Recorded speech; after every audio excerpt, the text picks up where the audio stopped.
Keep a seat where the light won't reach. Whisper low so it sounds like peace. Lay your head, let the ceiling spin. You don't have to begin again. I've been here where the air goes thin. Saw what happens when you try to win. Better stay where the walls don't move. Nothing left that you have to prove. I pull you close till you forget what you wanted most. It's just the way of the world. Down in the dirt where the flowers bloom. It's just the way of the world. You'll feel the power of an empty room. Check. It's just the way of the world. Just wait a moment. Let's do it.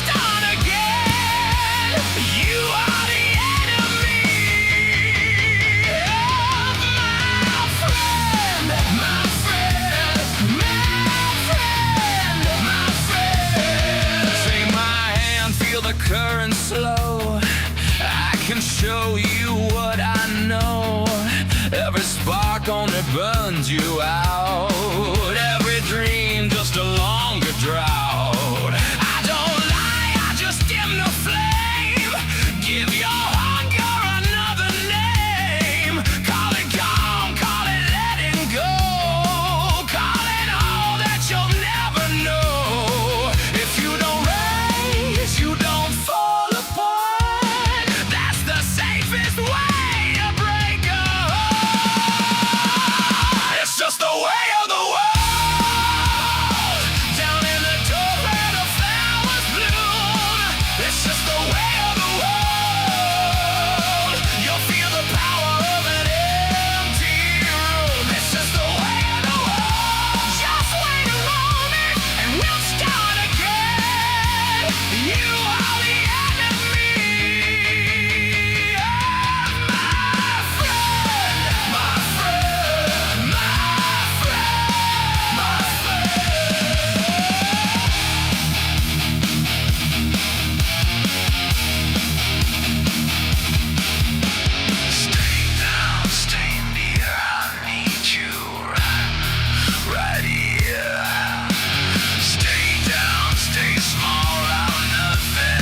Check. Oh, look at that. Thank you, Barbara.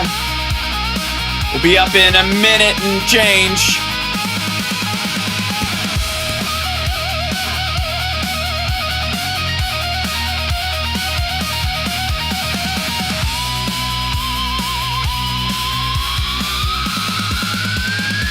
It's just the way of the world.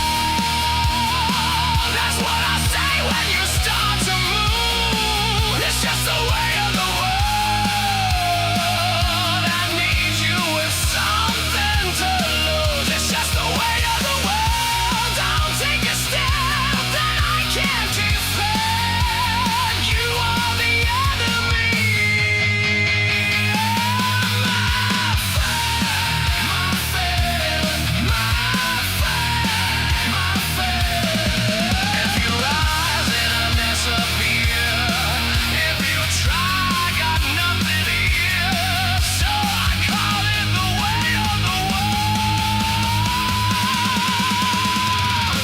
To keep you where I can see.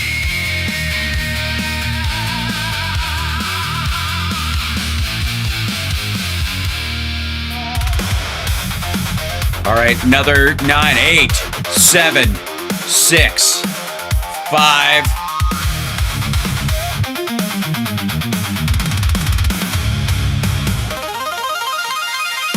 What's happening?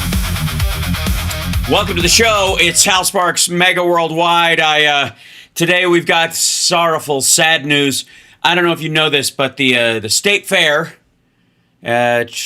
Trump's D.C. State Fair, which doesn't have statehood, but we'll let that slide for just a moment, had to be called off, and both people that were there were asked to go home and seek shelter because it was too hot, lady, it's too hot. And they've decided to, they paused it until about, till it cools down, about 6 hours after sundown. That should probably be happening. And which bodes well, very well, I think, for Trump's speech tomorrow, where they're clearly going to put his diaper in the freezer overnight, probably used just to make sure that there's some moisture in it that they could freeze. And in the middle of his speech, they'll be blowing ice chunks, like just ice chips on him the entire time. And I mean, whatever crowd is there gets stuffed, right? But he will be behind his bulletproof plexiglass shield in relative air conditioned comfort. No doubt still sweating like the swine that he is, but, you know, so much for the less than 1,000 people that are going to show up to this speech who, you know, obviously the resilient and the tough and the powerful maggots who are not afraid of heat stroke, the 6 or 7 of them that are too old to be incels and too young to be elderly, which I think is... They max out at about 27 of those people nationwide. So hopefully some of them can make the trip. Or, you know, nothing says healthcare in America like a line of ambulances waiting for people to keel over from a heat stroke in the middle of a celebration. I almost feel like there should be like a healthcare holiday on July 4th that if you keel over during the 250, then you should get free government health care. Maybe you get all the treatments that the president gets, including his tri-weekly injection of retatrutide, the benzos they've got him on, whatever they're using to help him sleep, which is either Ambien or an elephant dart, probably a mix of the two, and then Diet Coke. And by Diet Coke, I don't mean the beverage. I mean retatrutide with cocaine in it. That's probably what he's on right now for his little compassionate use thing. P.S., you know, folks know I'm originally from Kentucky, right? And we have a big tortoise population that may be endangered in Kentucky right now. You know, the ones that I grew up around, the snapping turtles, which famously, if they got a hold of you, would not let go until there was a thunderclap or until somebody in town got the clap. I don't know I never really got bit, so I didn't have to wait around for whatever that was to happen. But apparently Mitch McConnell, and this will shock next to no one, is not in great shape. He's 84 now and looks slightly older than the planet Mercury. And he's, I guess his I don't know what this is. Hellbender's newsroom, Olivia Krauth, joins him to talk about Mitch McConnell's health status as he remains hospitalized with a bad case of old as fuck. Good evening to you. You're watching live now from Fox. My name is Alexandra Goldberg. It's good to be hello, Alexandra Goldberg. It's wonderful. with you tonight. Well, Kentucky Senator Mitch McConnell has been hospitalized. Oh my God. So she's got a little bit of a nasal thing. Not really good when you've got a guy named Mitch and you have a slight nasal congestion because that comes across as bitch McConnell. Not good. 2.5 weeks, and according to a 911 call obtained by an independent journal, He was found flat on his back near a piece of lettuce in the terrarium. Someone had forgotten to put holes in the top of the jar. He was reportedly found unconscious at his Washington, D.C. home before being transported to the hospital. Unconscious and requiring CPR, which is well beyond just unconscious. New this evening, his team released this statement about his health, saying Senator McConnell appreciates the outpouring of support he's receiving while he continues his recovery in the hospital. The senator continues to What part of the hospital? Wouldn't be the basement, would it? Sorry. improve and is working closely with his staff on Kentucky and Senate matters while the Senate is out of session. His condition and return to the Senate remains unclear. Well, joining us now is Olivia. Which, in all fairness, is true of almost all Republicans right now, at least the ones that are up for election. Krauth, Kentucky-based political correspondent for Hellbender Newsroom. Hi, Olivia. This has been, his team seems to be pretty tight-lipped about his condition and also what landed him in the hospital. For sure. That is exactly how I would describe it. It's no secret that McConnell has had so many different health scares, some of them very public. And this is the first. By health scares, she means the times when he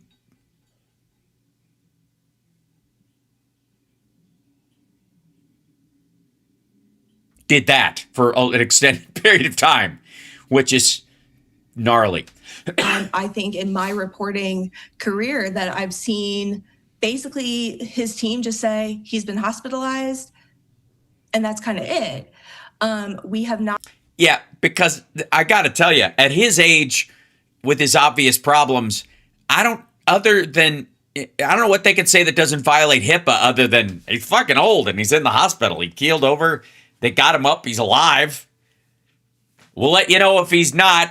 Like, I don't know quite what they want to say. I'm dead serious. I don't know what you're going to fill in the blanks with that he's either awake and responsive or he isn't, and they're either lying or they're not. And it's not, I mean, this is, I guess you can punt the inevitable for a while, but it's going to be I was about to say, it's going to be hard to find a guy to Dave him, if they were going to find a duplicate to run around, but pretty much anybody who could, any plastic surgeon who could draw the tortoise on the back of that matchbook from the 70s could probably make this happen. Really gotten a ton of details. We still don't form. He's old. He's frozen a couple times and not responded. He may have had an ischemic stroke during an interview at one point. He's old. Well, I'm gonna check that one. I don't know why there's like 6 boxes on here that just say old AF. That's I don't know why that's at the bottom. Should be at the top. Know from his team exactly what happened. You mentioned He's got a bad case of fossilization. EMS call that has been circulating around, and yeah. Well, I think we had do we have audio from the actual? Hold on, I've got to move this over here because this is a little silly. We have to have. Where is it? Bring out Jadid! Yeah, that's the statement from his press secretary. it's been described in a variety of different ways. We've heard a heart attack, we've heard cardiac arrest, we've heard he's unconscious, we heard CPR was administered. All those tend to go together. I don't know if you've noticed that. I don't know why you think those are separate things. That's 4 blind guys touching an elephant, lady. I'm dead serious. It's Bring out Jadid! Look, I'm not. Let the guy, poor guy, alone. He's fucking 84. And a lot of those things, he's 84 years old. Right. That's why the pictures of him with dark hair are in black and white. Ma'am. That They're in black and white. If he's got black hair, it's black and white. Come on. Bring out Jadid! It's for fuck's sake. a lot of people are saying that's stuff that you don't come back from. So People have cardiac arrest and what are you talking about? It's America. I got news for you. A good 20% of our populace has lived a good extended period of time in their life after a cardiac arrest. Have you checked the stats? And don't even get me started on fucking Kentucky, because it's probably closer to 50%. Are you nuts? Hearing today, just about 5 hours ago, that he is apparently, according to his team, he's alive. He's continuing to improve in the hospital. He's recovering. That's like the most we've gotten from their team. So. Well, that's because he was probably in a medically induced coma, or he was out, or he was literally non-responsive or nonverbal for a good period of time after that heart attack / stroke, and he's starting to make noises again. And if he can say yes and no, he can vote. So that's recovering. Although recovery is a big word. I think parts of him may remain covered for quite some time. It gets chilly in Kentucky hospitals. I know. It's been a lot. Right, details. Yeah. Somebody just said, I had CPR done on me. What a miracle you're alive, Deborah. Well, A, I'm glad you're alive, Deborah.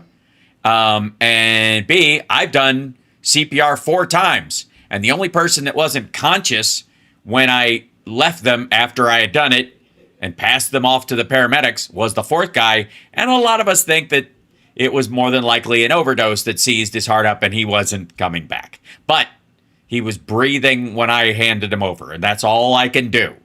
I don't have all the gear they have. Far and few between, but let's talk a little. Few and far between. There's few of them, and they're far between. They're not far, and few between the. All right. I know you think it doesn't matter, but it matters to me. About that EMS call, what exactly did you hear? Right. I mean, I have not personally vetted the EMS call, but I have been through a variety of reports. It first came from an independent journalist, and now some larger national news outlets are reporting on the same thing. Sorry, we're getting Ricochet News here. I'm going to start the Ricochet News service where everything is hearsay, including the truth. And I need like a Ricochet sound effect for when that happened. Oh, God. Again, I'm hearing a lot of different exactly what was in the call and what it means. Okay. He was all right. Like he's in the hospital and he's talking. And again, if he can nod and shake his head, he can fucking vote. Hold on. Apparently, though, I want to see this. Please tell me this is not like 9 hours long. It doesn't even say. Hold on. Pause. Okay. How long is this fucking thing? I get past that. All right.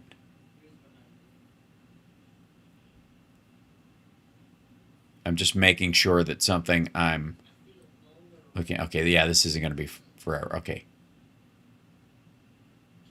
Okay. We're checking in with our Flashpoint guys, and they don't make clips anymore because just like Bongholio, they're afraid of what I'll do to them. So I've scared people away from making clips. I'm very proud of that fact. But now it's time to do needle drops. Because if you're not going to clip, I'm going to assume that some portion of your show you stand by, and I'm not going to, pick and choose my targets. I'm just going to needle drop it. And usually it'll start at the beginning because I want to hear your opening salvo. All right.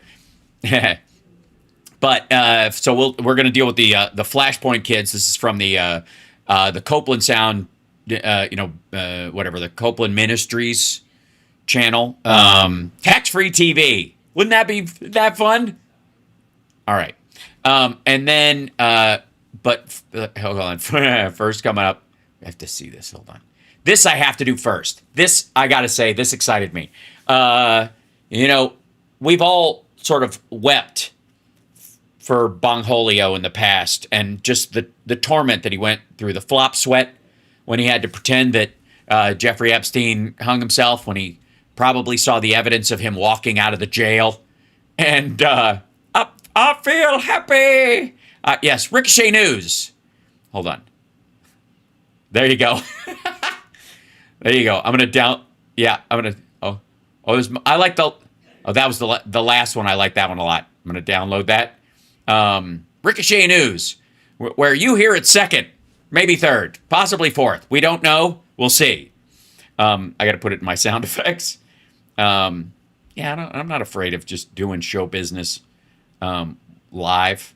We'll do it live. All right, now I need to edit. And I think the one I like is this one. Let's see, I'll take this one. Yeah, cut this one out. Remove selection. Okay. And then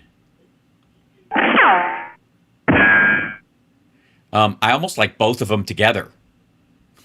Like if we play both of them and go Ricochet News, where you hear it second. Yeah, we'll. One street over's news right next door. What? All right. So I'm saving that. And save. Yeah, there we go. And we'll name it Ricochet News. This is whenever we hear something secondhand. All right. More with Ricochet News in a moment. You heard it second. Here, maybe even third. We don't know. All right. This one, ladies and gentlemen, the title of this one, first of all, we like the fact that the guy's here, and then there's a big circle, red circle, drawn around Bongholio's face. Not good. And then the title, I would be lying a little bit if I didn't say it very possibly made my nipples hard, because it's just hilarious. He had a breakdown. Is Dan Bongholio hiding something? Besides the normal inadequacies of a man with low self-esteem? Perhaps. Oh boy. So this is okay. Here we go. Yeah, nicely done, CSL. Appreciate it, my friend. So he had a breakdown. Is Dan Bongholio hiding something? Then we got a big thing about MAGA eating itself on the eve of 250. How dare they? Wait, I got to see though. So what did FBI say about this? Did you? Way to tee it up. Nice clips, asshole. Tee up what? At least give the last sentence the guy was talking about. Tucker sucks.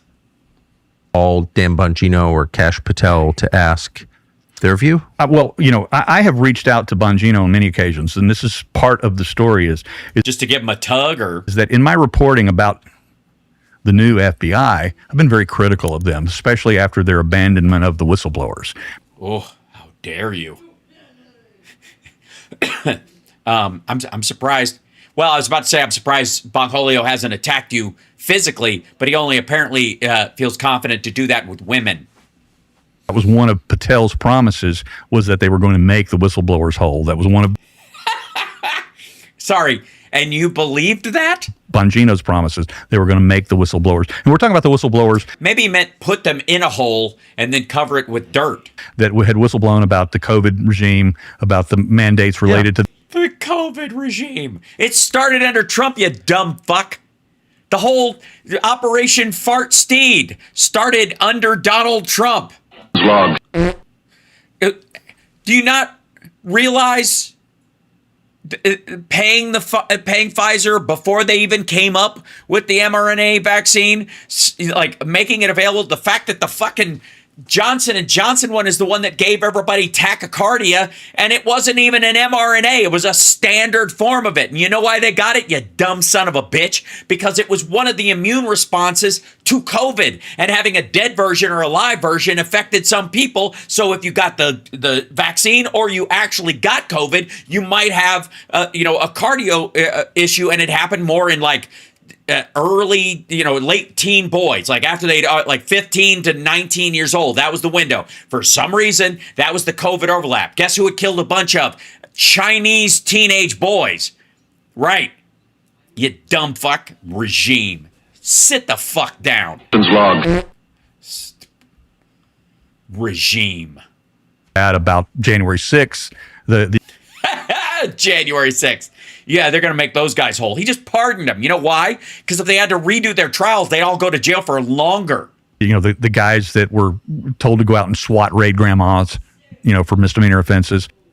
Yeah, they weren't. They didn't SWAT raid grandmas for misdemeanor defenses. And a bunch of the people that Donald Trump has pardoned from January 6th are sex offenders and domestic abusers who've beaten and threatened their family members if they aren't fucking the kids in the house. Something the FBI had never done in its 100-year career. And still didn't do. They didn't SWAT grandmas for misdemeanors, you dumb motherfucker. History of the agency, the Bureau. And so I'd become very critical. And 5 times that I know of, and I only know this because the executives at the Blaze relayed it to me. Oh my God, thank God the Blase was there to help you. This guy works at the Blase, apparently. He's Steve Baker is I don't know, there's an ad. And then it just says Steve Baker on the CIA FBI director and whatever bullshit. He's like a reporter guy. 5 times, individuals from the 7th floor of the FBI, the Hoover Building, called my bosses to try to get me fired. Boom! That's what it is. The Biden administration, man, they were going after anybody, their political enemies. They were weaponized. Oh, wait, fuck. 7th floor during the time. Oh, that's Bongholio and Patel. That's last year. So, just in case you're just joining us from planet Earth, this asshole works at the Blaze, Glenn Beck's network, and because he was apparently expecting Patel and Bongholio to actually do the shit they said they were going to do back when they had podcasts or were guests on podcasts before they had an actual office at the FBI, that they were going to do that. He apparently was mildly miffed about it, brought it up a couple times, and they called the Blaze to try and get Glenn to fire him from the FBI. We got to stop the weaponization of the government. At the Blaze. What? Yes. Who? Gee, Do you know who called from FBI? Dan Bongino called twice. oh, God, it's just, free speech. Absolutists, they're the best. They're the best. The first one that I was To try to get you fired? Yeah, but Yeah, shithead. He's a liar and an asshole. Just like you. Why do you think Trump hired him? Because birds of a feather. first of all, to complain. Then it escalated from there. Did he call you? No, didn't. No, Bongino and I. Bongino gets my DMs. Well, that sounds interesting. So, when exactly did you try to slide into the DMs slide into his Bongholio? When? Because he told my bosses that he reads my DMs. That's. And he doesn't respond. Well, okay, never mind. I can't even pretend to still be surprised that this piece of shit is attacking his own side. And please, have at it. I'm not even complaining. You got, chew each other's asses. Who cares? I know he gets them. And he famously blocks people. He receives them. I don't know that he can actually read. I think he can recognize clusters of words as positives or negatives. And sometimes he gets it wrong because he's too stupid to even figure out how sarcasm works. So he just assumes it on certain people's behalf and assumes it never happens on others. That's how he operates, because Bongholio is a fucking moron.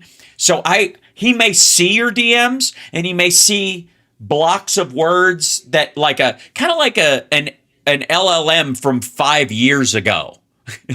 It doesn't quite understand it, but it can blurt out a reverse or an assumed version of a reply.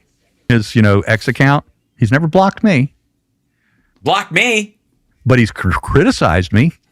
He's the one who told Thomas Massey that he would personally write the check for the defamation lawsuit from Shawnee Kirkhoff. How did What? Dan go so quickly from a critic of the deep state to its most aggressive defender?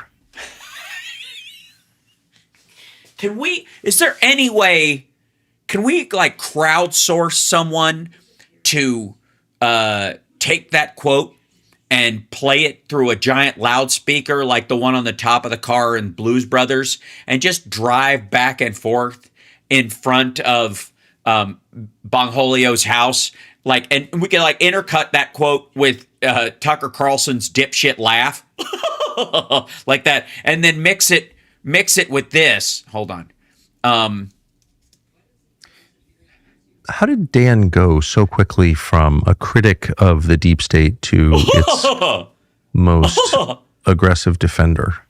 What happened? Like that. I mean, can we make that happen? Or maybe just just put the quote on there, ask that question, and then Tucker Carlson, and then put it on the back of an airplane and let him over his house. Is that too much to ask on the 250? Okay. To Dan, do you think? What happened to Dan? He started dumb and he stayed that way. I don't know, but I can tell you that in February of 24, and it's still on Dan's X page. You can go there. February 24, he is singing my praises. He goes, that Baker guy at the Blaze, he is just knocking it out of the park about the pipe bomb, because we were releasing videos back then that nobody had ever seen. Yes. Like, the destruction of the bomb by the robot. I mean, people, the fact that Which obviously other people had seen and was released on other news outlets. And dude, the Blaze didn't get access that nobody else had back then. You just put it on fucking Twitter. investigative cameras had been turned away from the site. We not only found that the cameras had been turned away, we found the act of them being turned away. Gee, because explosives hurt lenses?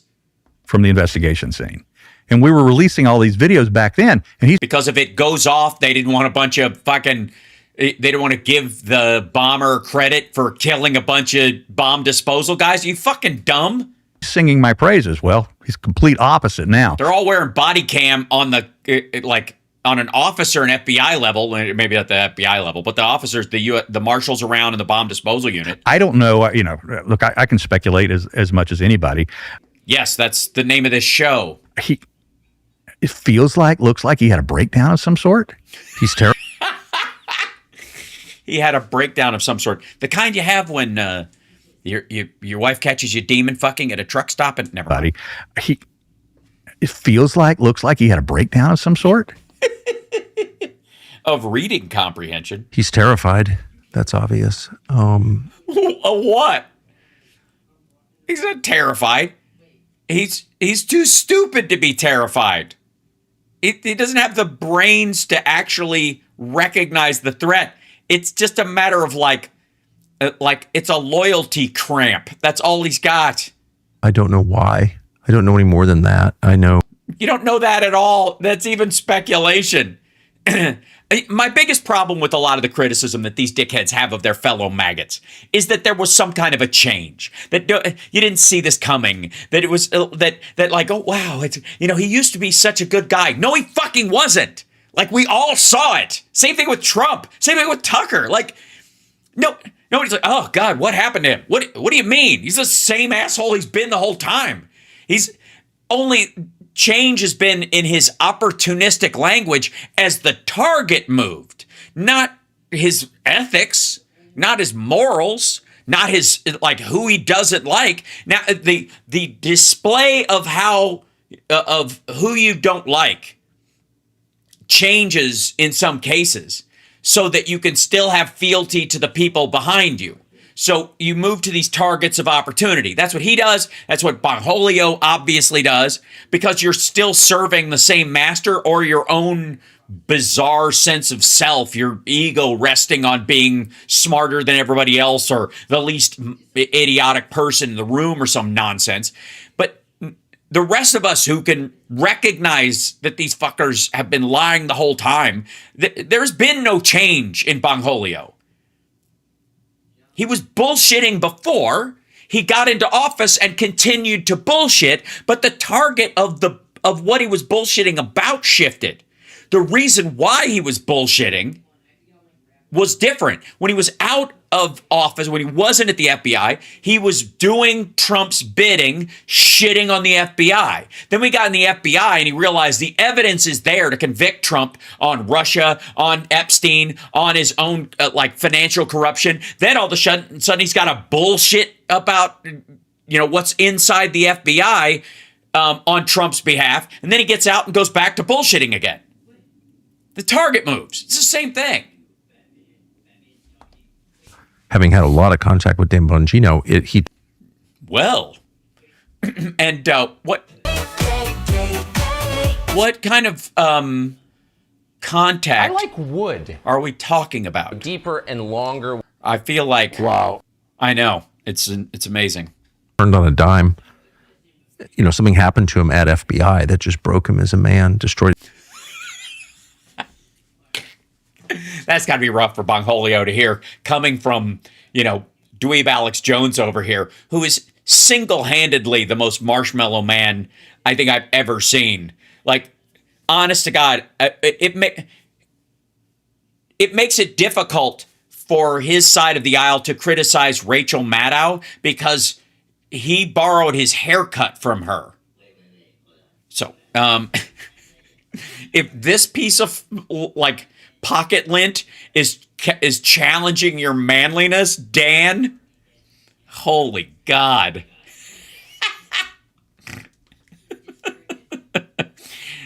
On a dime. Something happened to him at FBI that just broke him as a man, destroyed Oh my God. his life and certainly destroyed his career. Oh God. So the show's not doing well? I thought he was back to making millions, it says. And I feel sorry for him, but Are you trying to tell me that both you and he on Rumble are just watched by a bunch of Russian and Iranian bot farms that fill your, allow you to sell bullshit to advertisers so your nicotine pouch and dick pill pals will actually think you have an audience? Come on. I just find it interesting that he was your greatest opponent. You're just trying to find out what happened. Yeah, you're just trying to find out what happened with the COVID regime. Yeah, he tried to call me off of my reporting on the whistleblower situation. And can I just say these assholes deserve each other? then as we were getting closer to this story, he called. So the first person he called was the president of the Blaze. And that was in the summer before I even knew who Kirchhoff was. Who's the president of the Blaze if it's not Glenn Beck? Isn't it his organization? And then later, I guess he's probably got some sort of a Devin Nunes style puppet in charge. he called my editor-in-chief. And then Ben Williamson, the assistant personal affairs officer in the 7th floor of the FBI, he called my editor-in-chief. Both Bongino and Williamson agreed that Bongino would sit down with me and let me show him the evidence we had developed on the pipe bomb, which he never did. No. It's weird. It's weird that thing was thing. Maybe it's because they actually saw the real FBI evidence, and it that whole ridiculous shit about it's obviously a woman's gate as opposed to a mildly psychotic autistic man's gate. And I sent him many messages trying to execute that opportunity, that sit down. Never happened. So he broke yet another promise for transparency with you. Okay, cool. Just should we start keeping a list? It seems long. And then Why wouldn't he want to see that? I wonder. Because it's a fucking waste of time.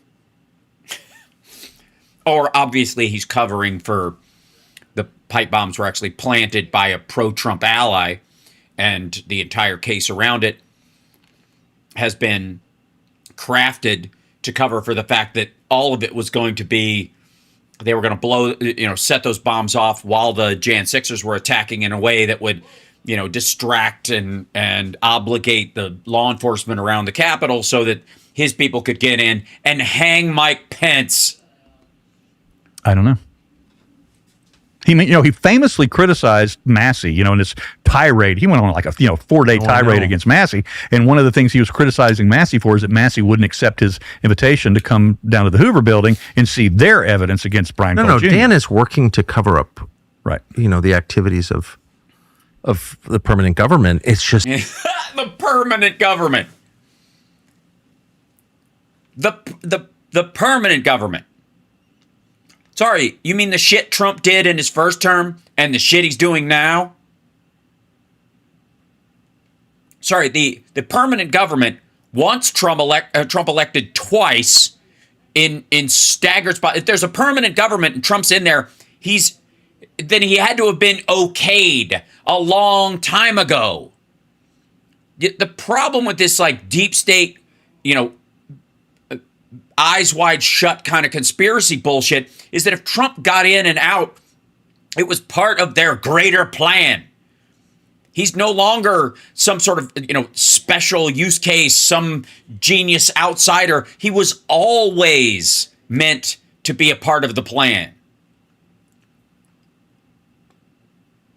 And maybe, just maybe, Bongholio's full of shit and is a Trump ball gargler like every one of these assholes. And if he came out after he was at the FBI and went, oh my fucking God, Trump does have a server that pings, the Alpha Bank in fucking Russia so they can send little notes back and forth in the base of Trump Tower, that the fucking building is built with Chinese steel and mob fucking concrete, that he's only had 2 fucking friends his whole life, and both of them are, I was about to say dead pedophiles, but there's reason to believe Epstein's still alive. But his best friends have literally been pedos. Ugh. Sorry, somebody's saying Tucker has 5 million. You haven't read the article, Last Man Standing, about Tucker's fake accounts, where he only has 7,500 actual subscribers on Rumble. You didn't catch that one? The bot farm stuff? Also, if I'm jealous of that, Midas Touch has way more than he does. So if he criticizes what Midas Touch says, it's all jealousy. I guess that's the only emotion maggots have, right? Jealousy and disdain. Okay. I just have never seen anyone change that. Also, by the way, for the record, in this moment, I am not shitting on Tucker. He's a dipshit, but I don't care.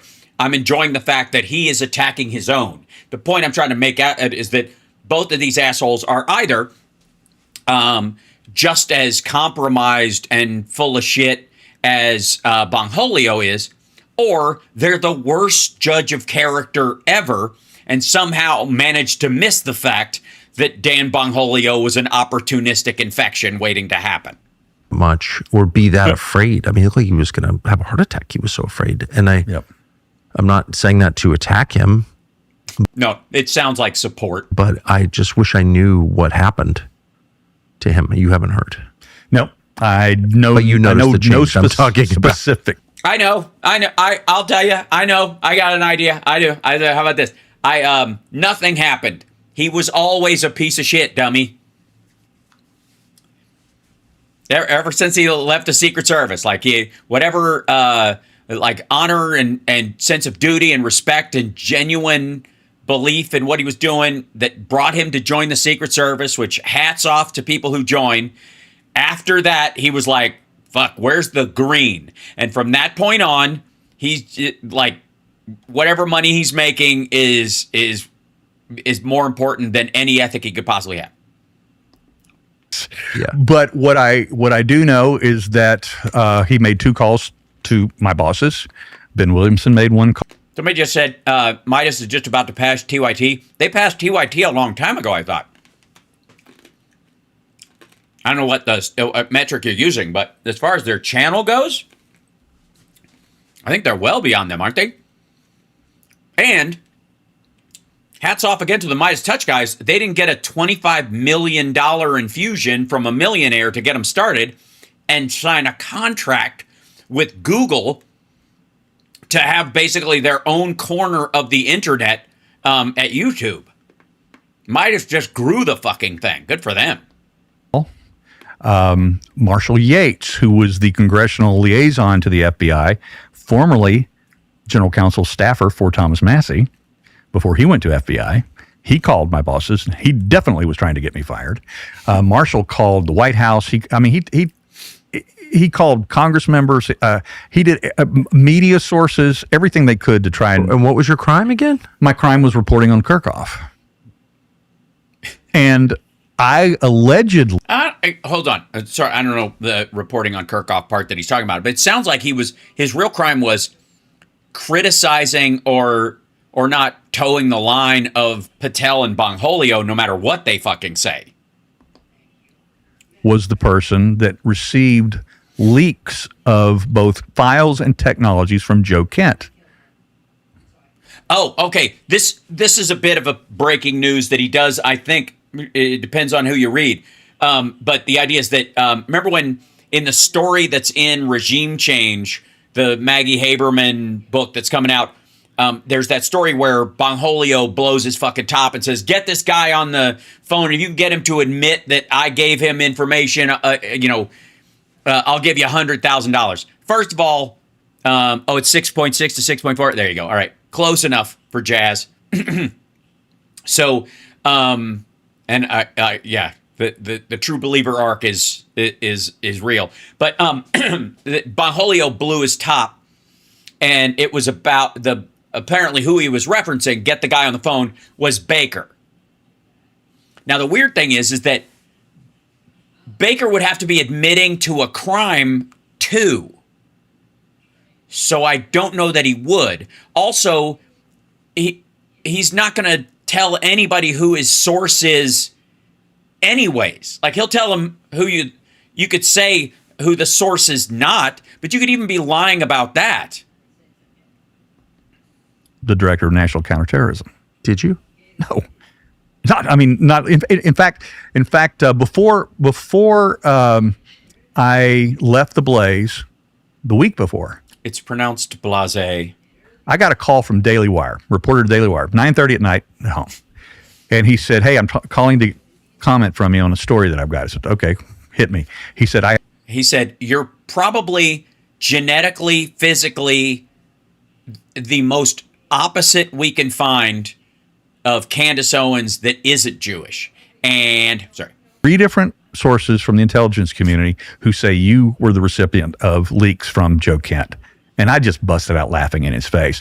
I said, well, first of all, who are the 3 sources? I can't tell you that. I said, you have 3 people from the IC telling you that I received technology and leaks from Joe Kent. Yes, that's what I have. 15 minutes, I just went off on him. And he finally went, okay, I believe you. And then they didn't publish the story. Yeah. But everybody else did. Reuters did, New York Times, everybody else published stories about it. So what was Kirchhoff's response to your piece? Well, it was through attorneys. I mean, she has never spoken herself until, guess what she got? She got the Ray Epps treatment from the New York Times. Ooh, the Ray Epps treatment.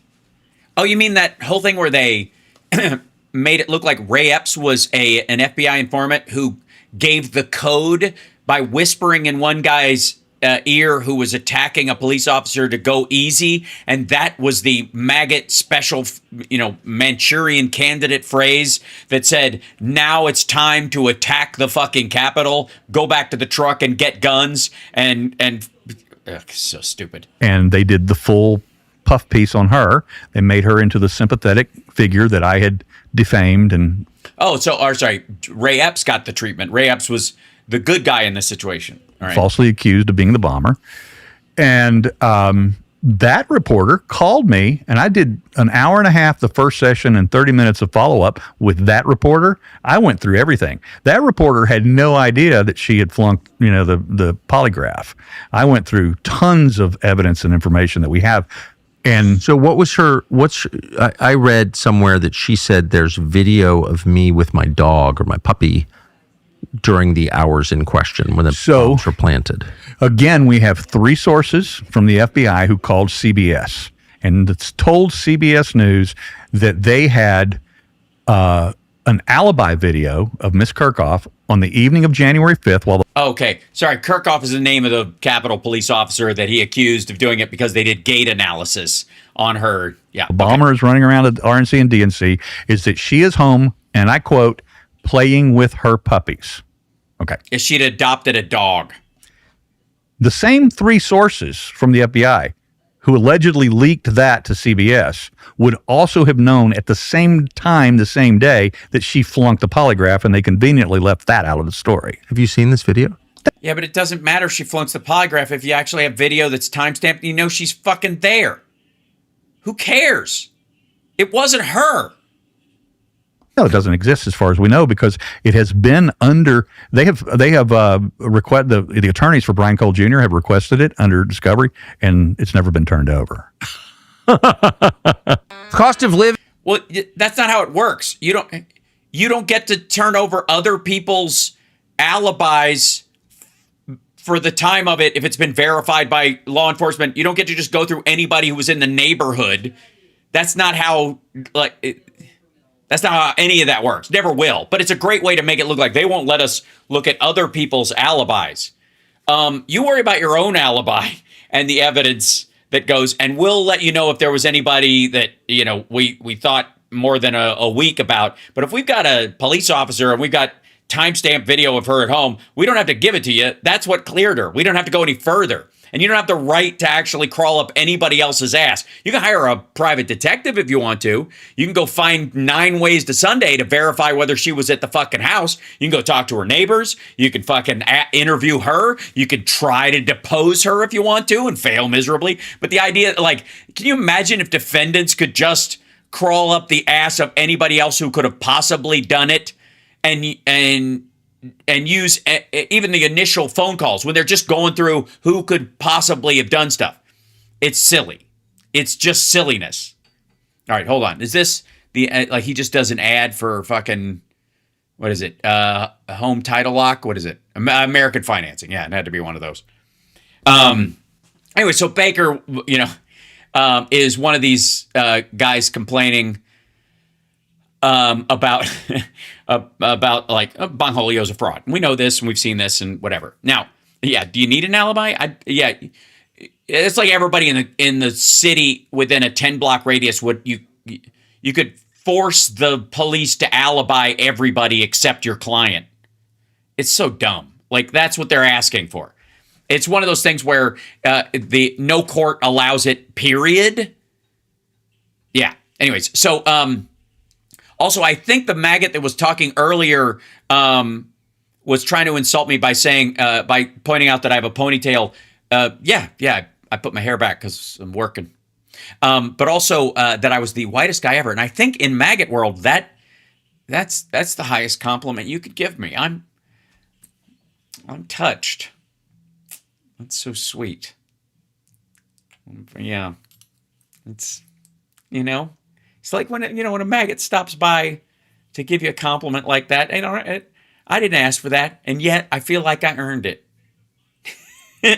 All right, so I have to admit, this next video that I'm going to show you, hit the like, share the show, give a thumbs up if you like the show. Please give a thumbs down if you don't like the show. It's really all about interaction, and especially I do want to thank, as much as I'm messing with them, I do want to thank any of the maggots or maggot adjacent that might be in the crowd that are in the chat room, because you deliver us to parts of the internet algorithm that we wouldn't go normally. Thank you very much for that. And my favorite thing, I think, of the many criticisms that I've gotten in this little bit, because I think this is good, is how few followers I have, but you're here. That's what you're. All right, so it's really not about subscribers, is it? Can you pull my hair? Simmer down. Maybe. Look, you know me. I don't yuck anybody's yum, but I'm spoken for. You're welcome.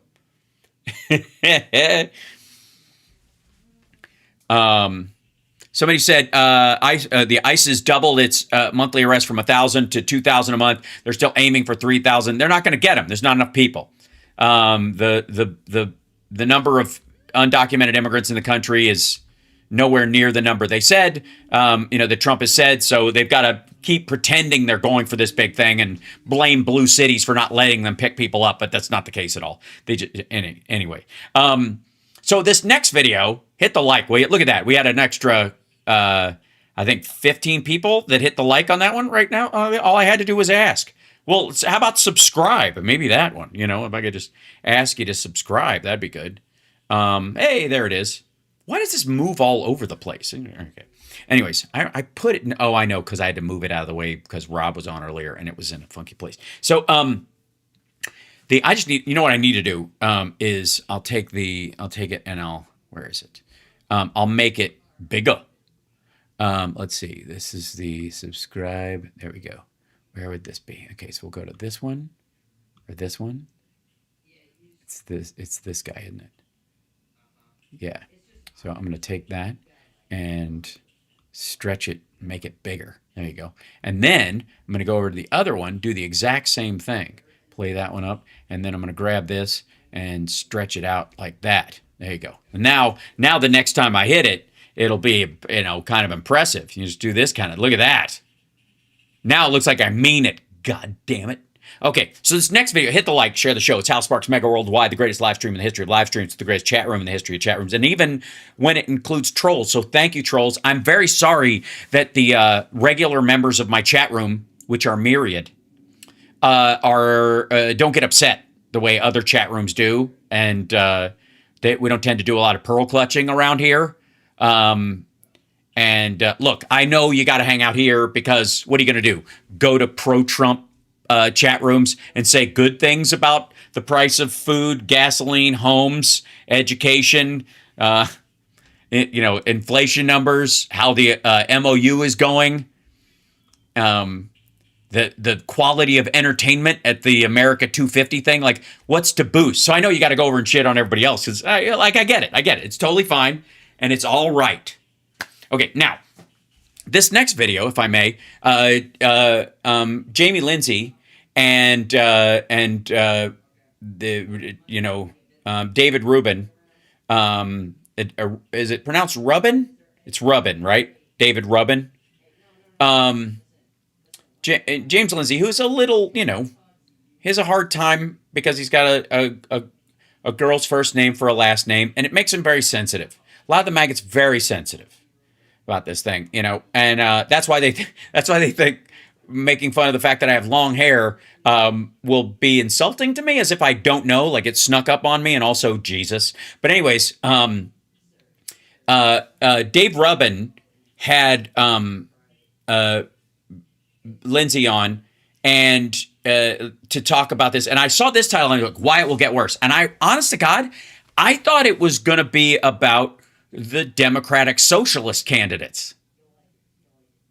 I think I can be forgiven to think that that's what they were reacting to. Yes? Like, if you saw this thumbnail and you knew who these guys were, wouldn't you immediately think that they were like, you think it's bad with just 3 people in New York and 1 person in Denver, but you watch, the commies are on the march. Like, that's immediately what I would think. Does that make sense to everybody in the chat room? Let me know. Give a thumbs up or whatever, right? You know what I mean?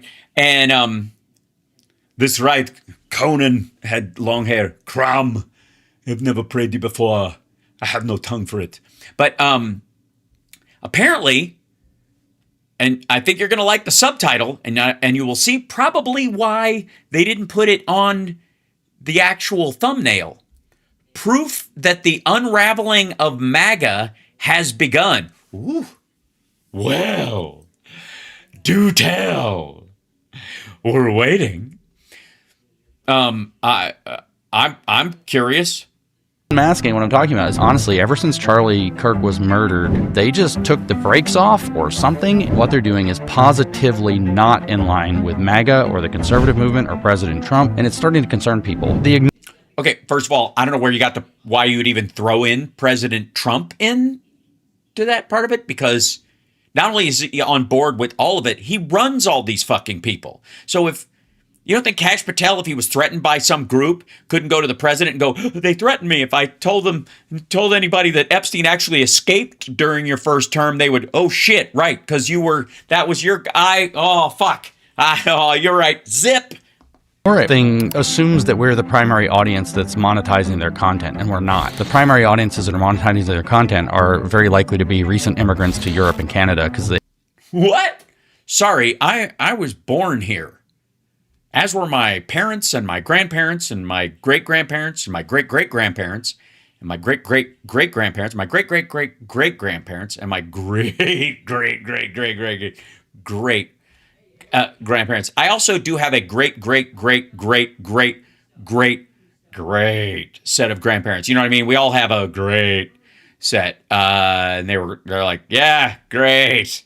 We all have a set of those, I think. But luckily, with my last name Sparks, you can tell which side of the Civil War I was on. My family was on in the northern part of Kentucky, so committed to equality for, when it cost us blood for centuries. All right.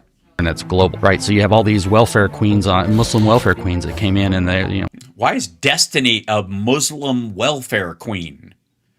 Also, they specifically picked one where his arms look tiny and he looks puffier than he's like a blue hair shot of Destiny. Nice try, Dave Rubin. To a household that are watching content that affirms their hope and belief that the West... Oh no, not a black guy. Oh God. There's black guys involved too? I mean, a blue-haired white guy, I mean, you put up with it, but... on Israel. And a black guy that apparently believes he's allowed to have a conversation with a white woman in public? And Jews. How many people from the third world are on this platform now that were not on this platform? The third world. I wouldn't call the moon the second one. So we're going with Mars and then Io. Is that going to be the third world that we live on? 2015. 200 million new users. The clicks are there. So this is the most amazing part of kind of totalitarian psychology I've ever seen. And all they're doing is like, look at all us innocent white kids and our one black friend from who's wearing a jacket from, I'm going to go with Saved by the Bell, are all sharing this on their phones, and they don't realize they're being mind controlled by new immigrants. Here, the left and right touch each other again. Because you have kids, I mean, even before he died, Charlie Kirk was interviewing Turning Point kids on camera. The guys are sitting there saying, like, I can't buy a house, but we give $3 billion to Israel. Like, somehow those are connected. They're capable of tying up your personal problem into the omni issue of the day. That issue is the explanation for why your challenge is Boy, this is very dramatic. Is this the TikTokification of the opening of these videos, or is this what I'm not doing wrong? But would I have a 3.2 million subscribers if I had royalty free or /AI classical music and a bunch of like hyper edits at the beginning of my show instead of long form content where I actually have conversations both with my chat room and the material I'm presenting and go through it completely? Nah, I'm fucking with you. It's yeah. Wrong. Hassan Piker is the voice of the next wave. No, he's not.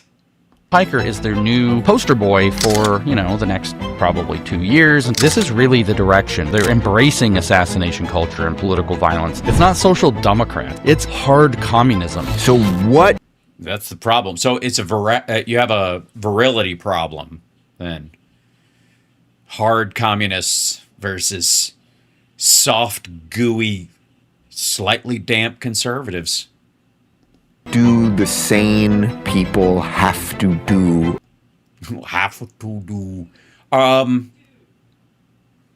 You're obviously asking for a friend? So that we don't wake up, holy cow. I'm kidding. He doesn't have any sane friends. We just gave it away. Like, we're cooked. Very exciting opening. The sit down, James is there. They're going to talk a little bit about something. It's going to start off fun, and there's a shot of him with a sword, and they're making fun of him. If he's doing, was he doing it? Do me a lot of credit, so that's all I'll say about that. We'll throw up a couple of the pictures, and I'm not even going to comment any further unless you have anything else you want to add about. They're glorious, is all I got to add. How are you feeling about the state of America at the moment? You're somebody who gets things a little early usually. Are you feeling okay at the moment?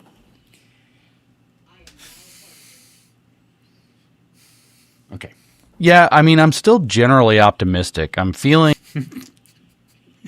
Yes, that's right. A year into and a half into Trump's second term, generally. I mean, we're in a dangerous spot. I'm not going to sugarcoat that, and we've maintained that. You and I both have been saying that for a decade, that we're careening in a dangerous way. But I'm actually a little more optimistic. Certainly compared to the last 2 years, I'm more optimistic. Things are, in my opinion, having been unmasked a little sooner. I see. What makes it good is that things have gotten awful quickly, and now we know. Sometimes you think the threat's there, and you're like, that's my friend, and that's my enemy. And then you realize, oh, shit, I had those completely backwards. It's better to know. I mean, obviously, it means you're a shit judge of character and a terrible person, and you probably shouldn't be in charge of anything, but still. Maybe they might have otherwise. People are kind of catching on, and people catching on is always a good sign that something good might happen. Big 250. Catching on to what? 50th celebration's hard not to be optimistic about the country in the light of that. All right, so talk to me about unmasking, because I know it's easy for us, and you've been on the show probably 20 times over the years. It's starting to get tired. Yeah, I mean, I've only seen a couple of them, and only partway through, and I'm already bored. Very easy for us to critique what's going on the left, and both of us have spent an awful amount of time in our career doing that. You particularly, although we both have spent a lot more time attacking or exposing or unmasking parts of the right in the last year or so. So why don't we talk about in the last year or so? What's changed in the last year or so? What's the big deal about the last year or so that's really changed in terms of left-right politics that would make it so that the right was actually the ones, in a position to control so many things that it would be even necessary to motherfucker. Unmasking of both, because I think it's happening on both sides right now. It is. That's right. We're kind of in this moment where there's like... No, it isn't. You're still attacking the randos on the Democratic side as a communist wave in an attempt to balance the argument away from the fact that you elected a pedo-protecting fellow traveler of Jeffrey Epstein, who's enriching himself during the presidency, embarrassing the fucking country, breaking every promise he made to you guys, especially the ones that he had no power to actually carry out, which somehow you didn't spot, like prices of shit going down. Even if you lower inflation, you're still only slowing the rise. But you fell for it anyways.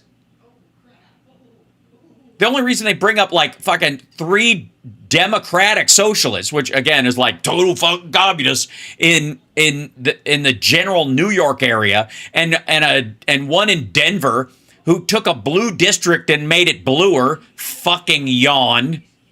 What do you think they're gonna do? Like, we've been through this shit before. This is the same like fear of the squad shit they were doing in 2016. Scissors, like the left on the radicals of the left, which is mostly all of the left at this point, are like coming in their way. And in fact, there's going to be a new way. We're all going to be talking about the left again soon. I'm almost positive. I hope so. That's all going to be Hassan. Well, you mean when they win? Piker flavored. Nobody's going to like this at all. There's going to be lots of tinges of violence, I think, underneath the hood.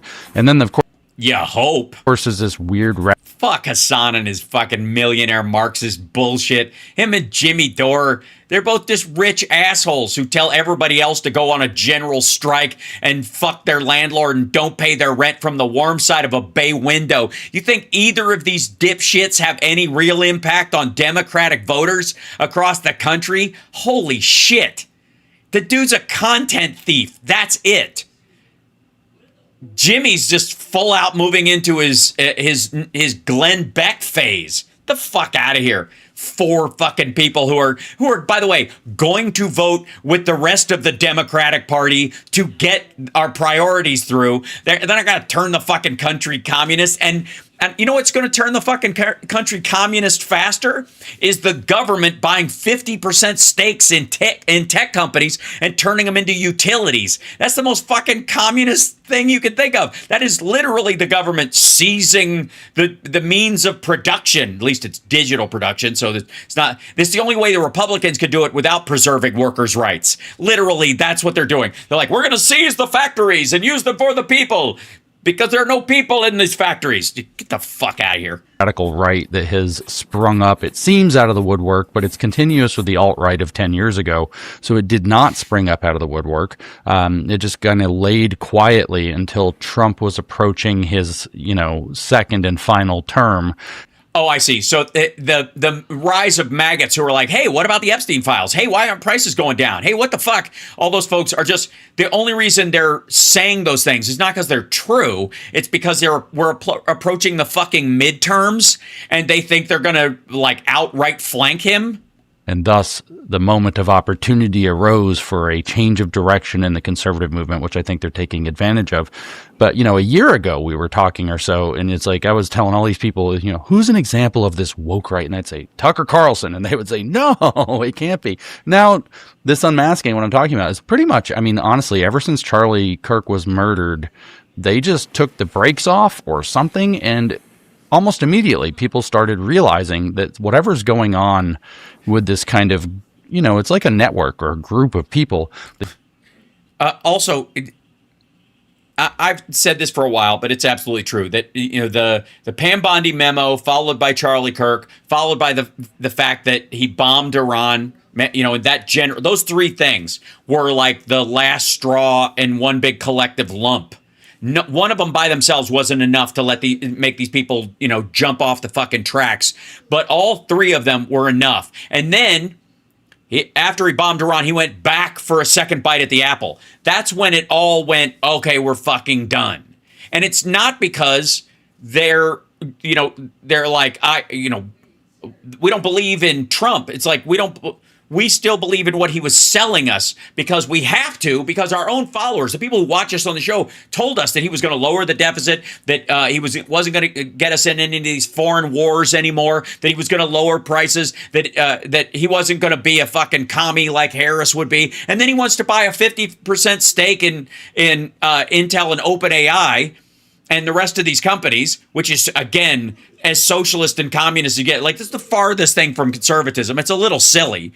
And it's a little bit closer to them, being seen as utilities, not as tech companies. We talked about that a little bit this morning on Friday Eye. Go back and watch that. But all of these things are stuff that they're just confronting the fact that their own audience, they set their own audience up for this. And, in the same way that like TYT was acting like they were for health, expanding healthcare to people. And then when the ACA came out and it might actually do it and then grow into a public option and then they wouldn't have anything to fight against, they were like, nah, even if it saves 24 million people's lives and their livelihoods, fuck it. If we don't get everything, nobody gets anything. The maggots acted the same way. And then they realized, oh shit, we're not going to get anything. At least Democrats went, fuck you, and went for what progress was possible, because all quality progress is incremental and harder to undo. If everything you do is just a series of executive orders, the next person can get rid of it. But if you do it through legislation, like we did with SNAP and Medicare and Medicaid and all these other, and S-chip and those kind of things, the stuff they vilified Hillary Clinton for, by the way, they put a target on her fucking forehead when she started pushing for children to have insurance in the fucking 90s. That was her crime. That's why Republicans went after her. If she starts moving up in politics and she ends up being, a senator and then a secretary of state, if she becomes president, we're fucked, because she's going to prove that a functioning social safety net in a mixed economy actually does fucking work. That's why they went after her. I'm sorry, I got on a bit of a rant. I'm fine. I'm okay. Gonna be all right. But the point being is that incremental progress is harder to undo. We still have S-chip and Medicare and Medicaid because they went through Congress. They weren't just executive orders. So the idiocy of these motherfuckers that Trump is ruling by executive order basically because he wants these fucking things to be temporary. He's not stopping what he's doing, like stopping stuff at the border and those kind of things because he actually gives a fuck about the country. He thinks it makes him look good to his followers. But the minute it was like, oh, we don't have enough workers on the farms, we don't have enough workers in hotels and on golf courses, he was like, you know what? We'll just bro it. They can, we'll have a trust me bro system. We won't deport those people. They can stay. My buddies in big ag, my buddies in the hotel business, my buddies with the other golf courses, and myself. We could just hire all the fucking undocumented people and pay them under the table all we fucking want. And then when he gets out of office, he can make something, just take advantage while he's here, make enough money. He doesn't even have to be. His golf courses and buildings won't, but they also don't even have to turn a profit because they're moving into FinSec when this is over. Because just like Paul Ryan writes the fucking tax law and then leaves office. For all the shit that they give Paul Ryan in the Trump White House when they bring him up, he's their hero. He's the business model. Get a college education using Social Security benefits that you got when your fucking father died, and then get into office with that education, and then pull the ladder up after you so that nobody else in that same economic sphere or that economic level can follow you up into it, so you don't have to compete with people who are actual bootstrappers. He might as well. Paul Ryan might as well be Eric Trump for all for all material purposes. That felt good. I feel good about this. But the idea that these assholes are like, I don't even know where this came from. Seem to be working together. They always circle their wagons around each other, and what they're doing is positively not in line with MAGA or the conservative movement or President Trump. Which part? The wanting the Epstein files to come out? The no foreign wars part? I think really the only thing, what he means is support for Israel. That Trump is still gargling Netanyahu's nuts and thinks that support for Israel means military support with zero rules of engagement. That's Trump's idea. Check my heart rate. My heart rate is awesome. Or America at all, for that matter, and it's starting to concern people. Okay, so what would you say? We can name some of the people, and please do. Obviously, Tucker seems to be the center of gravity, which is sad.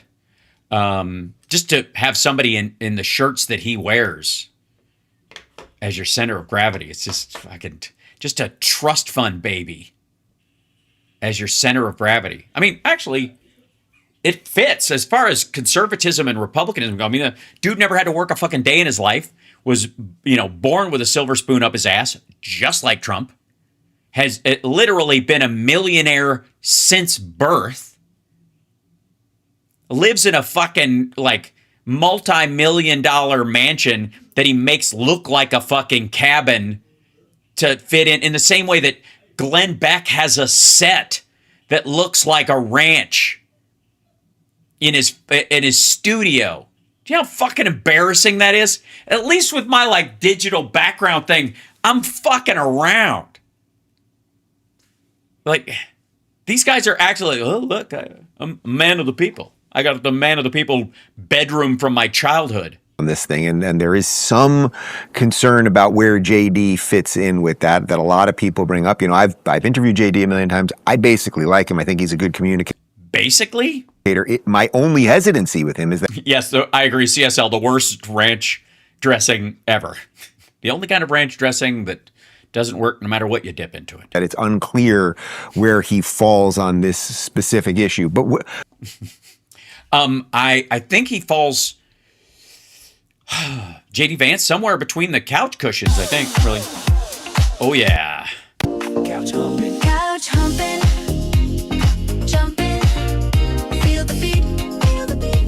Get higher, can't retreat. Feel the rhythm, can't deny. Couch humping, reach the sky. Yeah.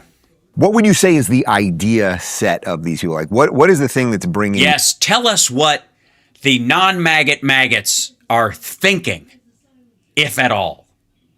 them together. And please also attack Bongholio's flop sweat or defend him, one or the other. I don't care which. Both are equally hilarious. At the moment.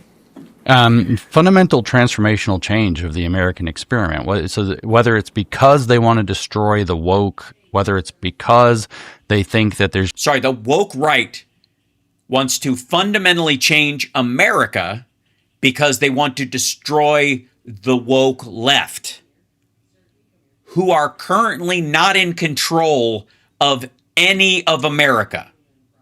There's been too much freedom and liberalism and allowed people to get too decadent, whether it's because they want political power. They want to get the kind of almost the constitutional order of the country out of the way and replace it with something different. Oh, you mean like Trump's, monarchist view of the White House and the administration, that it should be a permanent religious or almost religiously driven monarchical familial control structure where you could just hand the government to Don Jr. like Uday or Kusei. I forget which one was older. I think that it's if we're being intellectual enough about it. I think you're being plenty intellectual about it. I would tap out. If you get any more intellectual, we might all need a beach ball. The reason you think you're being intellectual is because, to quote Steve Martin, you were educated with a banana and an inner tube. Rather than, just kind of street radical about it. The vision that they are aiming for looks something like the book called Regime Change, published by Patrick Deneen in 2023, but not the Maggie Haberman Regime Change. Vance has sat alongside Deneen and promoted this book with him and endorsed this book. And so this is this idea that, what we might need is a little bit more elitism in this country. We need to... Why would somebody who was born rich, never had a real job in his fucking life, lived off the tit of his parents? And I know you're going, what do you mean, Tucker or Trump? Exactly. Why would that person believe that we need a more like a permanent elite class as opposed to allowing people to bootstrap their way up through the system in a way that America has been known for since our beginning? Right. Gee, I can't think of a reason. Elites in power. We got to get rid of these leftist elites and replace them with a kind of right-wing elite that believe in a little bit of aristocracy, maybe a little bit more of the old WASP order. Aristocracy. Yes, that's what I think of when I think of Trump's new money gold obsession. Maybe even a monarch. Maybe it is, Trump's not a king, but maybe it's a little bit of a king. I mean, that's what regime change. A little bit of a king. That's it. You know what we need? Not even we need. Hold on. I think I have the shirt actually, don't I? Is it over here someplace? Yes. Where did I put these shirts and the things of the no more kings in the situation? Yeah, here we go. So we might have to. At the next No More Kings, we might, not even a little bit of a king probably would be good for the next thing. It's funny to me that after the No Kings marches, which these assholes shit on left and right, he's like, well, that's kind of what Trump's shooting for. Yeah. I mean, if you really think about it, that's what, they're trying to make happen. Calls for is a monarchy combined with a limited aristocracy combined with limited Republican democracy, and a new economic system in particular that is based on ordering the society and the economy for what they call the common good. And so the common good conservative ambition, which is, Whoa. Okay. This is new. And the shifty eye part of this, because it's his own belief system or adjacent to his own belief system, the common good. Collectivism. So where do you think... So Trump is trying to do monarchical collectivism, which, I mean, it does sound... Yeah, it sounds like, Trump basically wants to be the French king in History of the World Part 1. I'm their king. I'm their sovereign. They're my people. I love them. Pull, Trump falls in on this, and do you think he's paying attention? Don't say falls when you bring up Trump. He gets very nervous. Attention to this, because once I finally came around to Trump, which wasn't long after he got elected, even though I didn't vote for him the first time, what I started realizing was it seemed to me that he was holding together liberalism and conservatism. That's because you're stupid. There were obvious reasons that he was a conservative. Abortion would be the easiest one, and what he was doing with the courts. And then, yeah, he doesn't give a shit about abortion. He was using that as a lever. If you want to look at a Democratic version of that, the closest thing is that Obama and Biden were both for gay marriage, but the public wasn't there yet, so they came out specifically for public unions, for civil unions. And the civil unions was something that the public could stomach, even though they were further along and with the goal of eventually making gay marriage legal. The public wasn't there yet, so they played the politics of it, and they spoke to civil unions, and it actually helped. It did exactly. A leader has to be ahead, but they can't be too far ahead. And that was the choice there. So there was a Machiavellian decision to not be completely forthcoming and say, we're for gay marriage, we're for civil unions, because the public wasn't there yet. And they had to get elected to do it. The alternative was come out completely, tell everybody, no pun intended, that you're for gay marriage because you are, and not get elected. And the person who gets elected is totally against it, and it doesn't happen. That's playing politics. And you can, in the same way, how about this? I was about to say Benny Johnson. Bernie Sanders is actually to the right of Hillary Clinton on guns. Why? Because he's from Vermont, and Vermont is a hunter and a game state. So if you're not pro 2A on some level, you're not going to be elected there. You're not going to be a mayor, which is when he changed his position. You're certainly never going to be a senator, and not for that long. So he changed his position, even though he's probably, on a personal level, I would guess, around the same area as Hillary Clinton or your average Democrat on gun regulations and registration and all that kind of stuff, red flag laws, obviously an assault weapons ban, those kind of things. He's for those things. But as a senator from Vermont, he can't be. Because, it's a rural shooter state. And so he has to bullshit his own constituents and pretend to be more for what they want than he actually is to get elected so that he can do stuff that other people think is good in other areas. Now, in Trump's case, this would be a complete bullshit. Like, this goes on. What are your thoughts on 3D printed guns? They're a great way to blow your thumb off.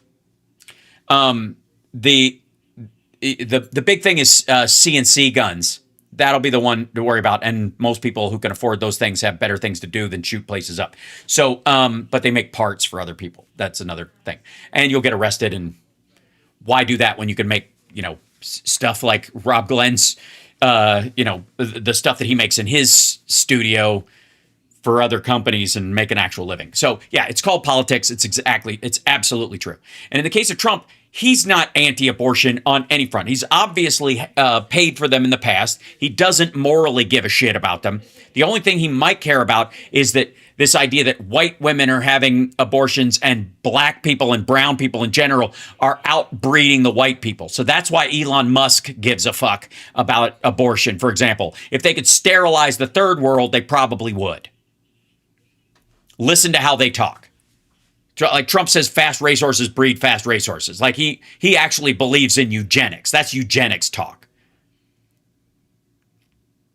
Because if he really believed that, he'd have to go, people who die of Alzheimer's and dementia in their early 80s give birth to people who die of dementia and Alzheimer's in their early 80s, and he's in his early 80s. So what does that tell you? Fuck.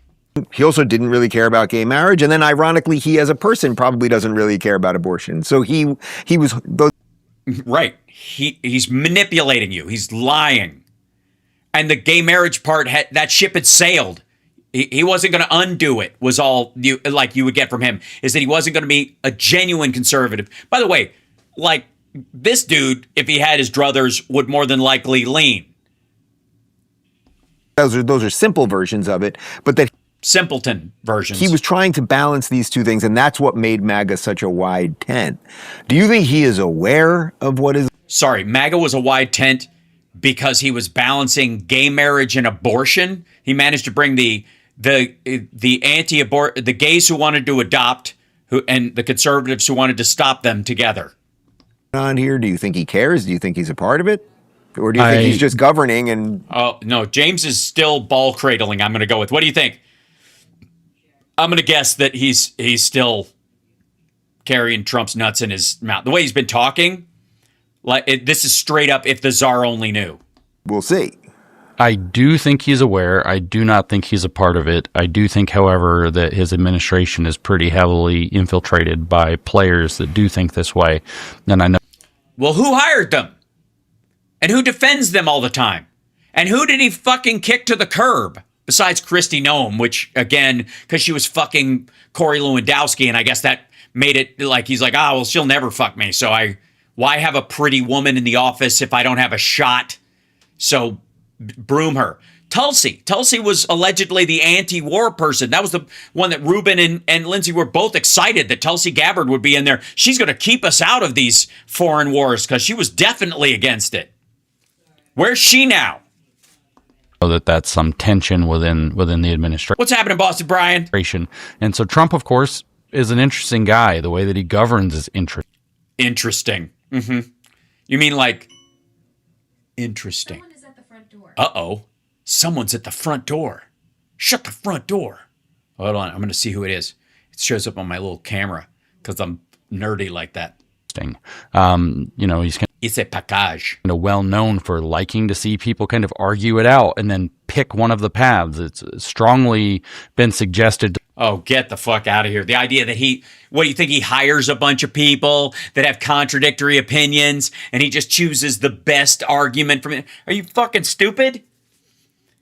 The half that agrees with what he's already going to do, he recognize that he's a genius and are following him. And then the other people are there for him to mock with the other people at his back. What do you think? Sorry, you think he came away with, we've got to bomb Iran and then attack again later on? There was a jump ball about that strategy, and that was the best way to go? That was half of the team said don't do it, half of the team said do it, and he's like, actually, I think this is the best way to go. You think that's actually how it fucking worked out? The same thing with like release of the Epstein files. You think that was split down the fucking middle? Like Kash Patel and Bongholio were like, I don't know, maybe we should, maybe we shouldn't. And he was like, all right, I think the best thing would be to have you guys release an unsigned memo, behind on a Sunday night after a bunch of little girls at a Christian summer camp were washed away in a fucking flood, and everybody's busy watching that. And don't sign it, just put it out there that there's nothing else to see here. And then if anybody brings it up again, like Charlie Kirk or anybody else, I'll just call them fake MAGA and tell them I don't need their support ever again. How did that like pitch session go around the table? Are you out of your fucking mind? The point where I think it's probably true. I almost did say minnow. I did. That is true. That the MOU, this memorandum of understanding that he issued with. Sorry, I could tell because there was a weird word coming up. The memorandum is what? Were true that the MOU, this memorandum of understanding that the memorandum. Yeah, yep. That's how Trump pronounces it, so he's right. That he issued with Iran that, of course, wasn't going to work, was an argument between J.D. Vance and Marco Rubio, and finally Trump just watched them argue and was like, we're taking J.D.'s path, and J.D., you're going to wear it. And Marco, stay quiet for a week and see what happens. And that's sort of what went down. So he governs like this way. I think he likes the strife and the chaos, but... No, he didn't. Besant told him that the world was headed for a depression if the strait was closed for the next 4 weeks. So he fucking called it off and he tossed it at JD Vance's feet. He's going to kick it back in. He's just trying to decide whether he does that a month before the midterms because everybody's got to know that he's serious about it, or a month after the midterms. At this point, 4 days after the midterms when he loses, so that he can get it done before the Democrats get in. He certainly is aware of Tucker Carlson. He called him low IQ, to which Tucker Carlson made a brand of hats that no one in their right mind would wear that said low IQ on it. And so he's certainly aware that something's going on, and he's... Well, I mean, in all fairness, isn't that what a MAGA hat is? It's just you know what? If you wear the glasses from They Live and you see a MAGA hat, it says low IQ. Happy about It's true. Put on the fucking glasses. it, but I'm not sure he understands the depth of it. It's always a bad bet to underestimate what Trump understands in these kinds of social dynamics and things that make people or his movement or his project or his electoral chances look bad. So I think he's probably playing a savvy game. Oh, God. It could be that he's not playing a game at all and he knows he's done, so he's just going to feather his nest and push off any possible prosecution they could even bother to come after him for until he knows he'll be dead in 4 years. Max. He knows he's not going to make it. And he's going to go fucking visit one of his golf courses in Qatar and not come back. May well be setting some of these people up, but I also know that's a little bit of cope on my part. I want a little that to happen, so I don't know for sure. But I don't think he's one of them. Right. So where? Well, you can't believe that because you look like more of a sucker than you do right now. Where does the? Which is nearly impossible. I would just say go for it. Well, let's do this version first. Where do you think Israel and the Jews falls into this? Because oh boy, that seems to. Well, at least we're not dealing with any hot potatoes. Be a catch-all for a lot of the crazy people who now find, you got the Tuckers that now have more in common with far more of the extreme leftists than they do with anyone who would be considered a conservative. Yeah, I can't tell Chucker and Chucker. I just called him Chucker. Tucker Carlson and Cenk Uygur. I can't tell them apart anymore. Yeah. One of them's fat and the other one couldn't lift a spare tire high enough to actually attach it to a vehicle. Don't ask me which one. And yeah, you could never tell them apart. If you'll recall, Cenk was the one who started out with his fucking, guess the camel toe. He was a right winger. His fucking show is named after an assassination squad. Like, I mean, again, the Young Turks might as well be the brown shirts. For real. They aren't different. So we just call them both Chucker and we're good to go. They say almost the same stuff about almost everything at this point. And, they're even talking. Well, it's because there's a limited audience, for that kind of shit, and they're competing for the dollars. I mean, they're basically, again, all these people are trying to carve up what's left of the InfoWars audience. Maybe it's time for a new party and then a new alliance, and I could never vote for a Republican. Luck says, I'm banned. How can you be banned and still posting? It's amazing. You're so good at this. Or whatever. Israel is the scapegoat here. It's the tool. The Jews are like the slightly one step more advanced version of the same scapegoat. It's something that they could introduce, that they can drive, that's very divisive. It plays upon a lot of sentiments that are flowing. I mean, the left is already fully cooked on pro-Palestine Gaza, straight basically like 1979 Soviet propaganda that has never gone away. And now we have this, thing. There was an argument post October 7th where, you had a real attack and a real response, but then, they cross a line and then it really becomes about Netanyahu and the Likud party and the control structure is that, maybe this is, they're opportunistic in the same way that I think post 9/11 people, may have supported George Bush and stuff and going into Afghanistan, but then when the Iraq shit started, they're like, hang the fuck on. And then they started attacking the Bushes again, based on like, well, wait a second. Maybe Jimmy Carter was right to fire his fucking dad as the head of the CIA. Putatively on the right that has decided that, Israel's some kind of a mastermind and it's doing all these things. And well, in all fairness, paranoia is paranoia is paranoia. And the right has always thought there's been some sort of, eyes wide shutty group behind there. And it's all, there's very much a slippery slope from the, a permanent world government, the Rothschilds, Jews. Like at some point. Now, I obviously am aware of the Pentaveret and the control that they have. Well, it's a well-known fact, Sonny Jim, that there's a secret society of the 5 wealthiest people in the world, known as the Pentaveret, who run everything in the world, including the newspapers, and meet tri-annually at a secret country mansion in Colorado known as The Meadows. So who's in this pentaverate? The Queen, the Vatican, the Gettys, the Rothschilds, and Colonel Sanders before he went tits up. So, look, I get it. The Rothschilds are in there. Can't get ahead because Israel and our arrangement with Israel. And we have these, isolationist kind of tendencies, even during Do they? You really think so? World War II. We didn't get involved till 1941. Yeah, that's where the America First crowd first showed up. That's where the America First phrase started showing up. Initially was the people who were like, Auschwitz, Schmausewitz, we should just stay over here. That's what that was about.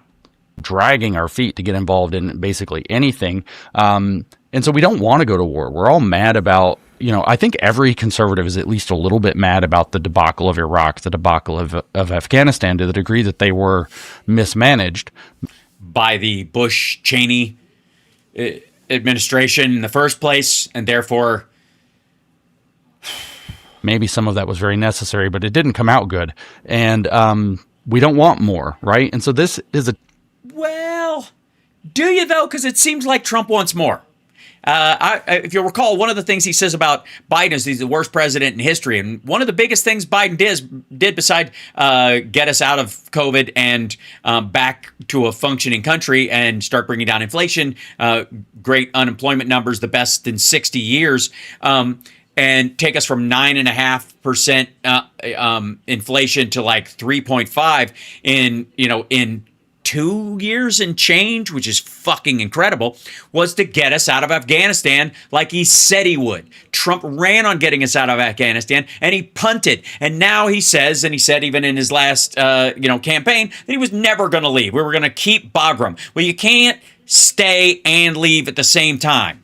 That's how you end up with Tiffany, I think. Tendency that's very easy to play up. So now, Trump wants to stop a nuclear weapon in Iran. Sorry.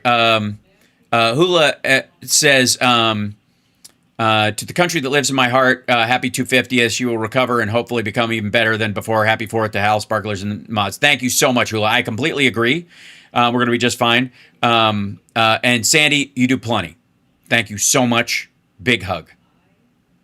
And glad to do it, Chief of Stuff. I'm very excited. I will be on the radio tomorrow. We'll be doing a regular show tomorrow, just so you know. And I will enjoy the 4th, but I also will be doing a show because it's fucking hot outside. And that's crazy. And Barbara, thank you for I'm just loving the fact that the stickers have started showing up.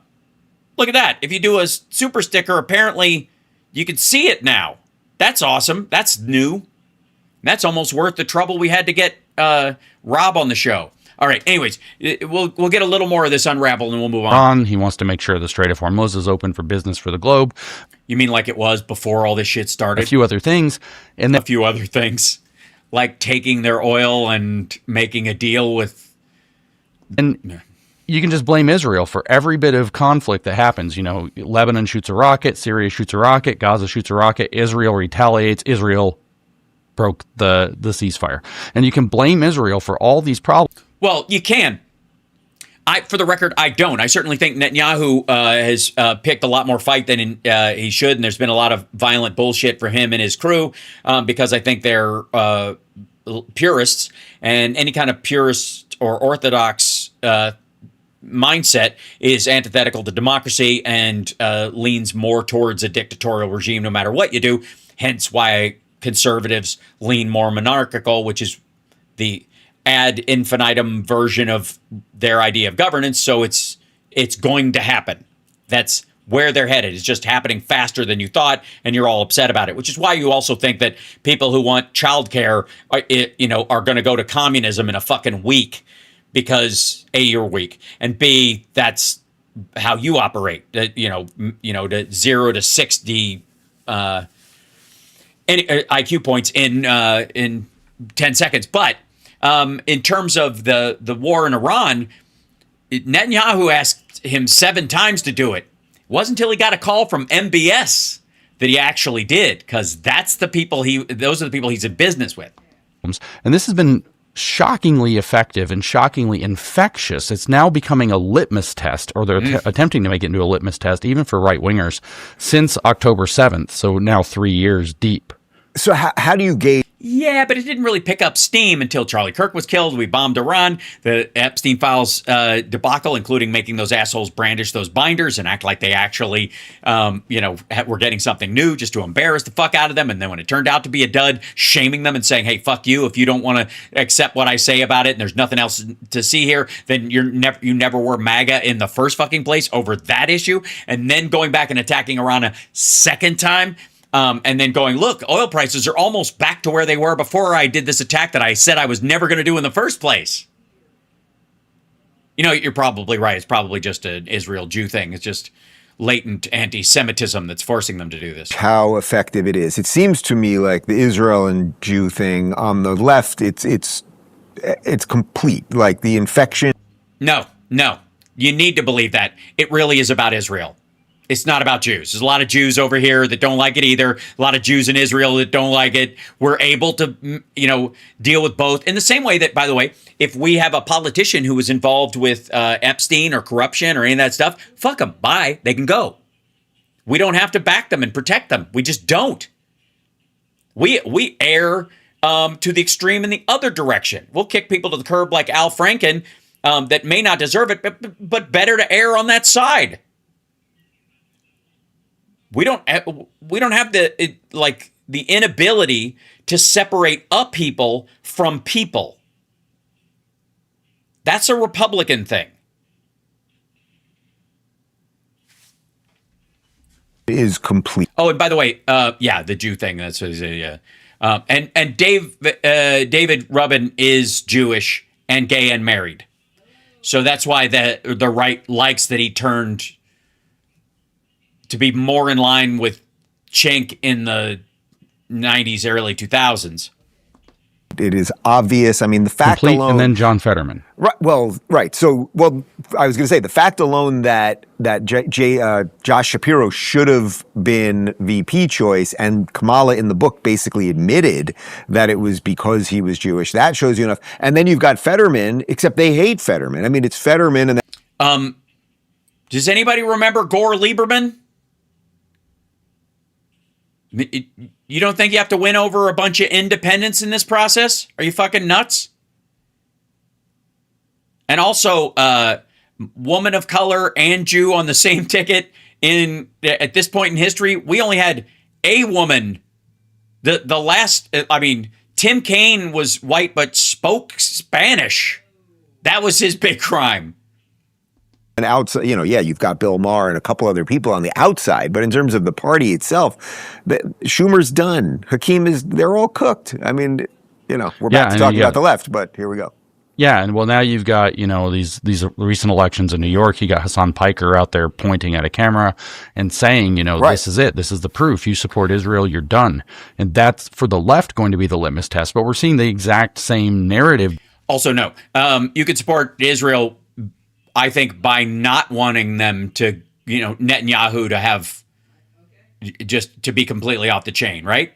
In the same way that I support the United States, no matter who's president, but that doesn't mean because I support my own country that I want Trump to get whatever he wants. Again, this is a big problem that these assholes have with being able to, unable to separate individuals from a people. Being pushed on the right, it's just not as successful. So that was ultimately your question, was, how much is this penetrating? And what I'm getting. Yeah, okay. 4 local elections, like for congressional seats and a mayor's office, is nothing compared to what's going on with Tucker and Candace and fucking Ian Carroll and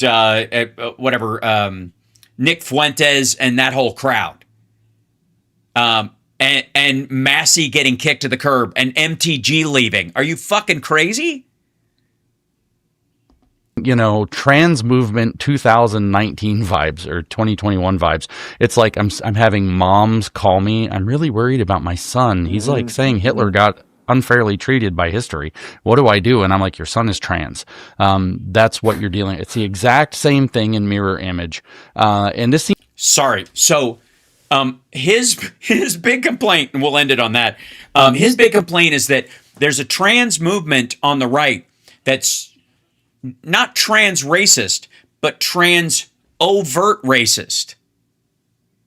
That's what he means. Like he's using that as an analogy that they've got a real fucking problem with on the right, specifically about this, their own voters and supporters genuinely having does this come up out there? I just want to make sure this. Okay, that yeah. Genuinely having an issue. They think it's okay to behave this way. And like, is it the fact that it's an analogy to trans stuff is just, again, an example of him flying the bigotry flag. And then the irony that he's going, he's using that as an analogy shows that it's not weird for them to be going, oh my God, I'm raising a bigot. No shit. Of course you are.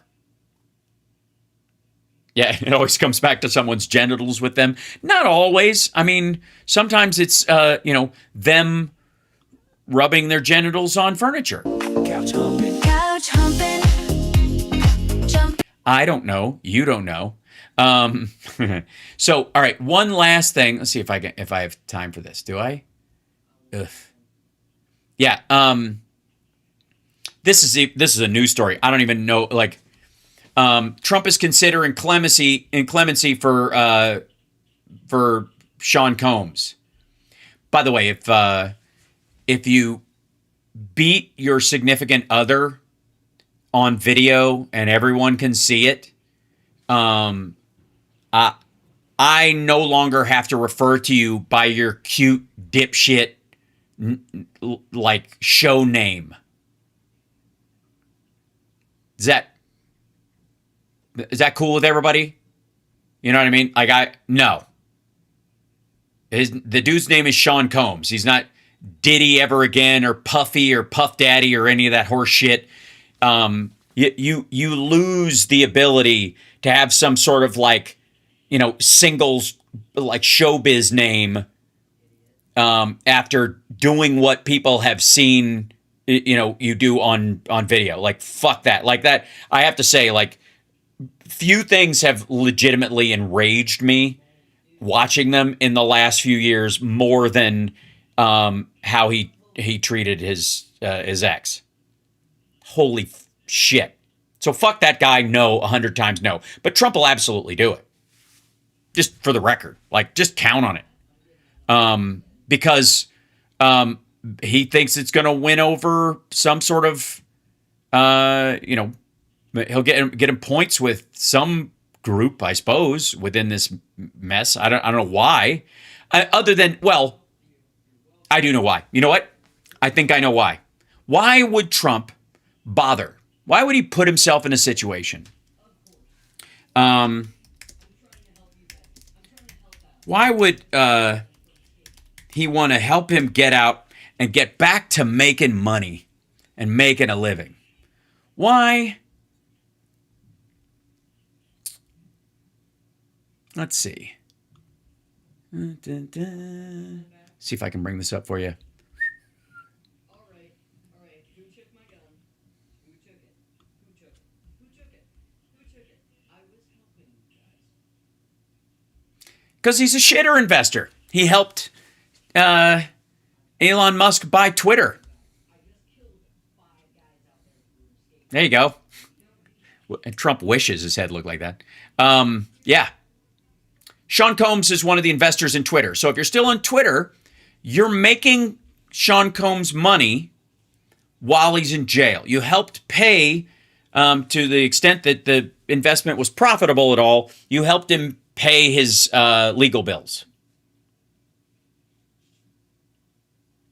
Yeah. If you're still on Twitter, you helped Sean Combs pay his legal bills. So that is why. That's why Trump would want him out.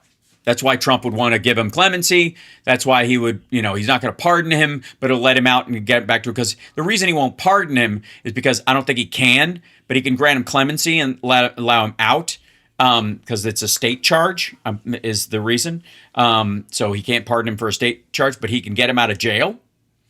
And once he's out, because of in Trump's theory, I would guess, because he's in R&B and hip hop, having a prison record won't affect his ability to earn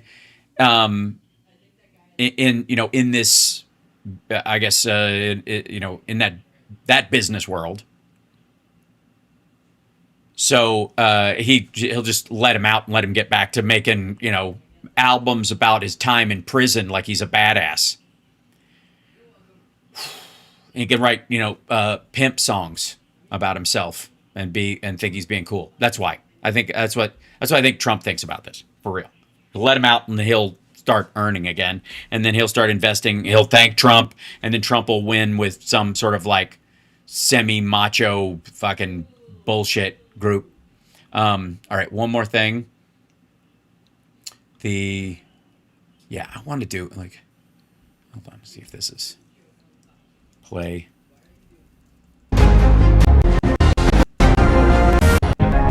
Sorry, 1 second. Oh wait, hold on, pause here. I'm just gonna okay, here we go. And then I'm gonna get past this. We got a little bit from Gene and the Jesus Machine. We haven't seen these guys in a while. It's a different crowd because they don't have the same group. They're rotating them through, I think, because, I don't know, some of them can't perform on camera if they've got a ankle bracelet, something like that. But I want to check in with them on the 250, the Eve, on this Flashpoint live stream called God is Not Done with America. Leon Benjamin, Lieutenant Colonel Dave Grossman, and my good friend Floyd Brown. Welcome. Whoop, that's not good. Welcome back, gentlemen. Good to have you all here again. Floyd, good to be with you. Floyd, we're a couple of days from the 250th. What do you think? I think it is going to be the most amazing day for people. By the way, has Floyd ever considered competing in a Madden lookalike? I think he looks a lot like me. In America than they've seen in a long time. Oh, wait, sorry. I just saw that. Hold on. Water Goddess, happy birthday tomorrow. Donald Trump is personally curating. Sorry. The most. I don't know why my audio's being funky now. It's God doesn't want me to mock these guys because they come pre-mocked. Amazing, over the top party. It's going to run all across the nation, and it's exciting. I'm really excited to hear that you're going to be broadcasting that day, Gene. Oh yeah, it's going to be super exciting. I can't wait to watch the Flashpoint broadcast because the stuff in between the speeches is really going to be the show. The Flashpoint Army is going to be a big part of this nationwide celebration. Flashpoint Army? Dude, you're not even the leggy. This celebration of American exceptionalism. Hold on, Amen. Where we all can lean into the fact that God created this nation for a purpose, and we are still. I found my special purpose. Living out that purpose because God is not done with the United States of America. Well, yeah, I think we need to stay in the oven for. I'm thinking another 100 years. We might, people like to use cooked in the pejorative, but I think that we don't want to do this raw. That just sounded dirty. It went in a dirty direction. I didn't want it to. All right, one last thing. Do we have time for this? I got 3 minutes left. There's no way I'm going to be able to hammer this. You know what? I know what we've got time for, and it's not the kidney. We have. Oh no.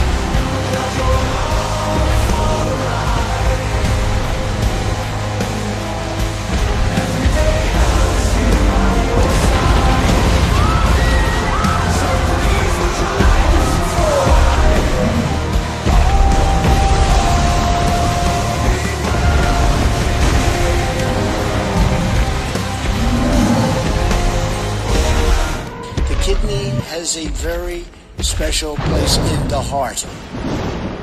I think actually we'll go straight to here if we can. One second. Time for a shameless plug. Oh yeah, it's shameless plug time.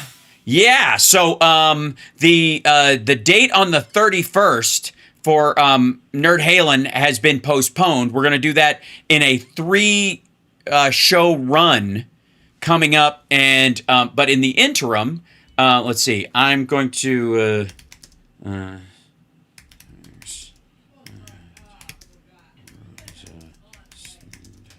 We have. Yeah, here we go. On the 17th, I'm gonna be at the. Hold on. Let's see if I can. Where can I put this? I need this picture, and I'll take it over here and go.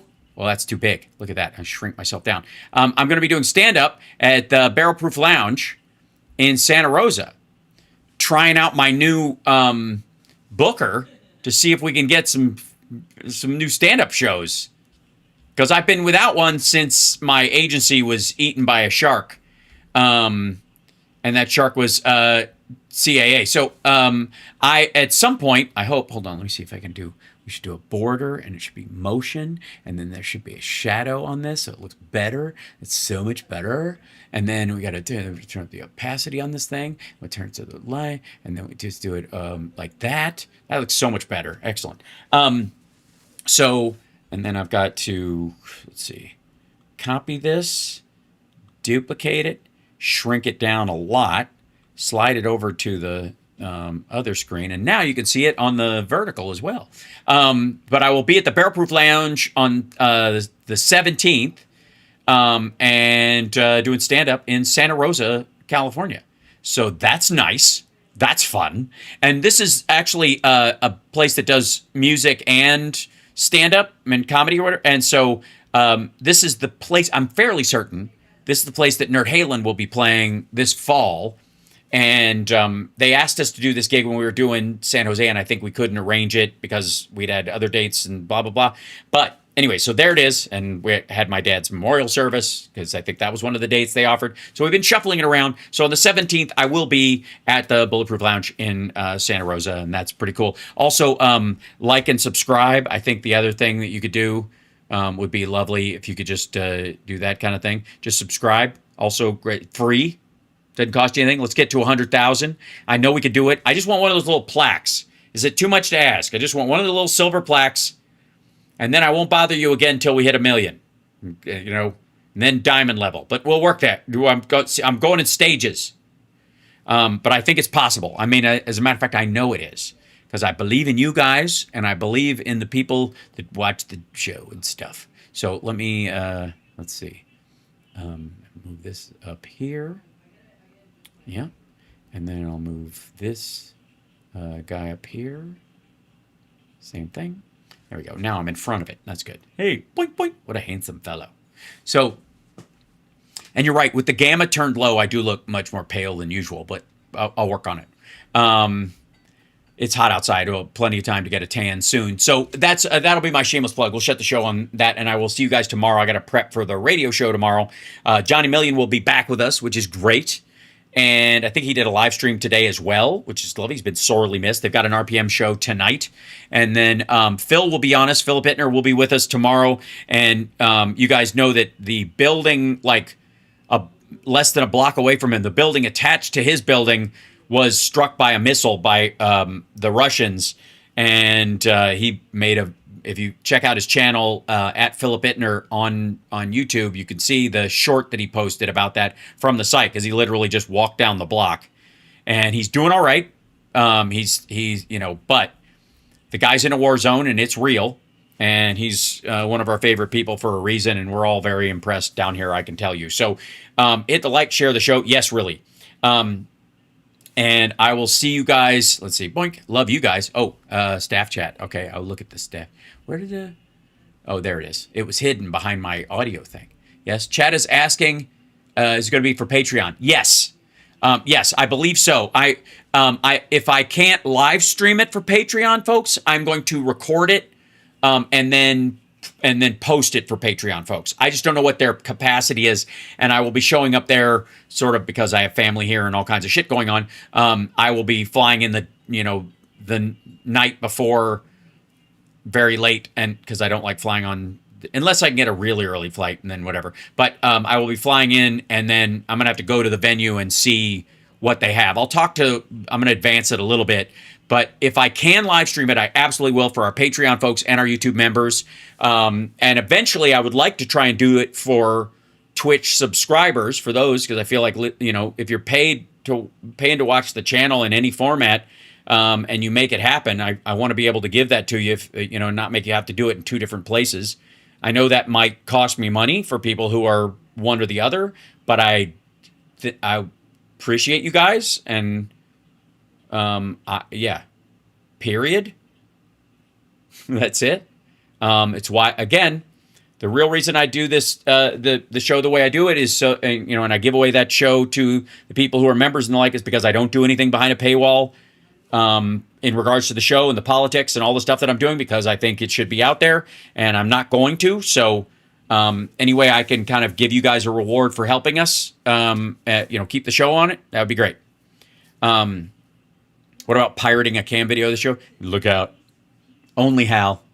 But that's what I'm going to do. Thank you, Crystal. Appreciate it. And so, so I'm going to, I will do whatever. If I can't post it live, if I can't live stream it because they just don't or can't, I will tape it and post it after the fact. And it may be that they don't want to live stream it because they're afraid people will watch it at home and not come to the show. And by the way, speaking to that, if you're in the area around Santa Rosa and you want to come to the show and you're one of our Patreon supporters, let me know, and you and a guest can come to any show that I put on, and I will make that happen. So as long as it's my show or a Nerd Halen show, obviously if I'm on Sexy Liberal or something, we can't do that for whatever, unless I can work something out. But we only have one date from that. Are you guys adequately pushing Steph for more shows? Come on. Let's make it happen. Anyways, I love you guys. I will see you tomorrow. Take care of yourselves and take care of somebody else. And look, there's nothing wrong with being really excited about how miserable the maggots are. It's kind of fun. It just is. Just saying. Well, hold on. This is the one. I just feel like this one right now, if that's all right. Sending it out to my favorite people out in Scotland. Stay old, Boston Brian. That's right. Feel it. Boston Brian rules. Don't forget to subscribe to his channel and Phil's channel and JoJo from Jersey's channel and Texas Paul. Come on now. Love you guys. I'll see you tomorrow.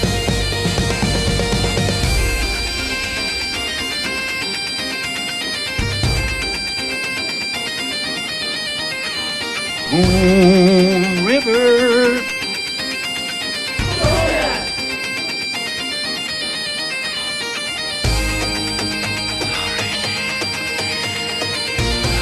What's up? Who's next? Now, in the name of Zeus, you get out of yourself. I got news for you, pal. You ain't leading but two things right now. Jack and shit. Jack left town. Hail to the king, baby. Shut up, Meg. Like I picked the wrong week to quit amphetamines.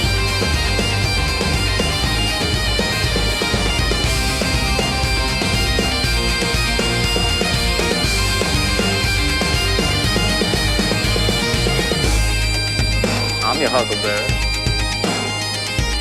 Groovy.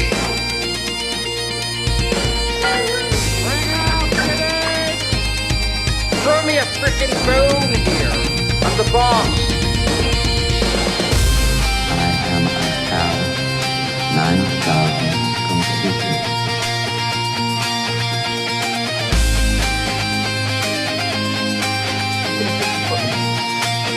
Dr. Evil. I'm getting whiplash for my burps, eh? That's just bullshit, Joel.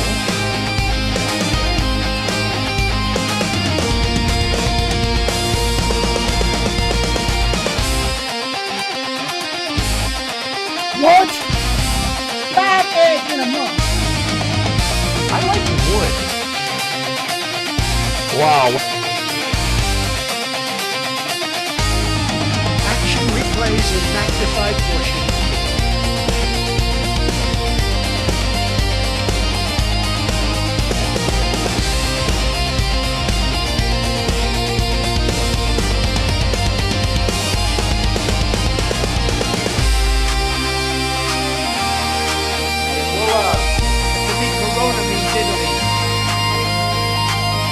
The kidney has a very special place in the heart. Not good.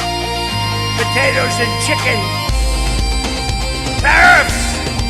Potatoes and chicken.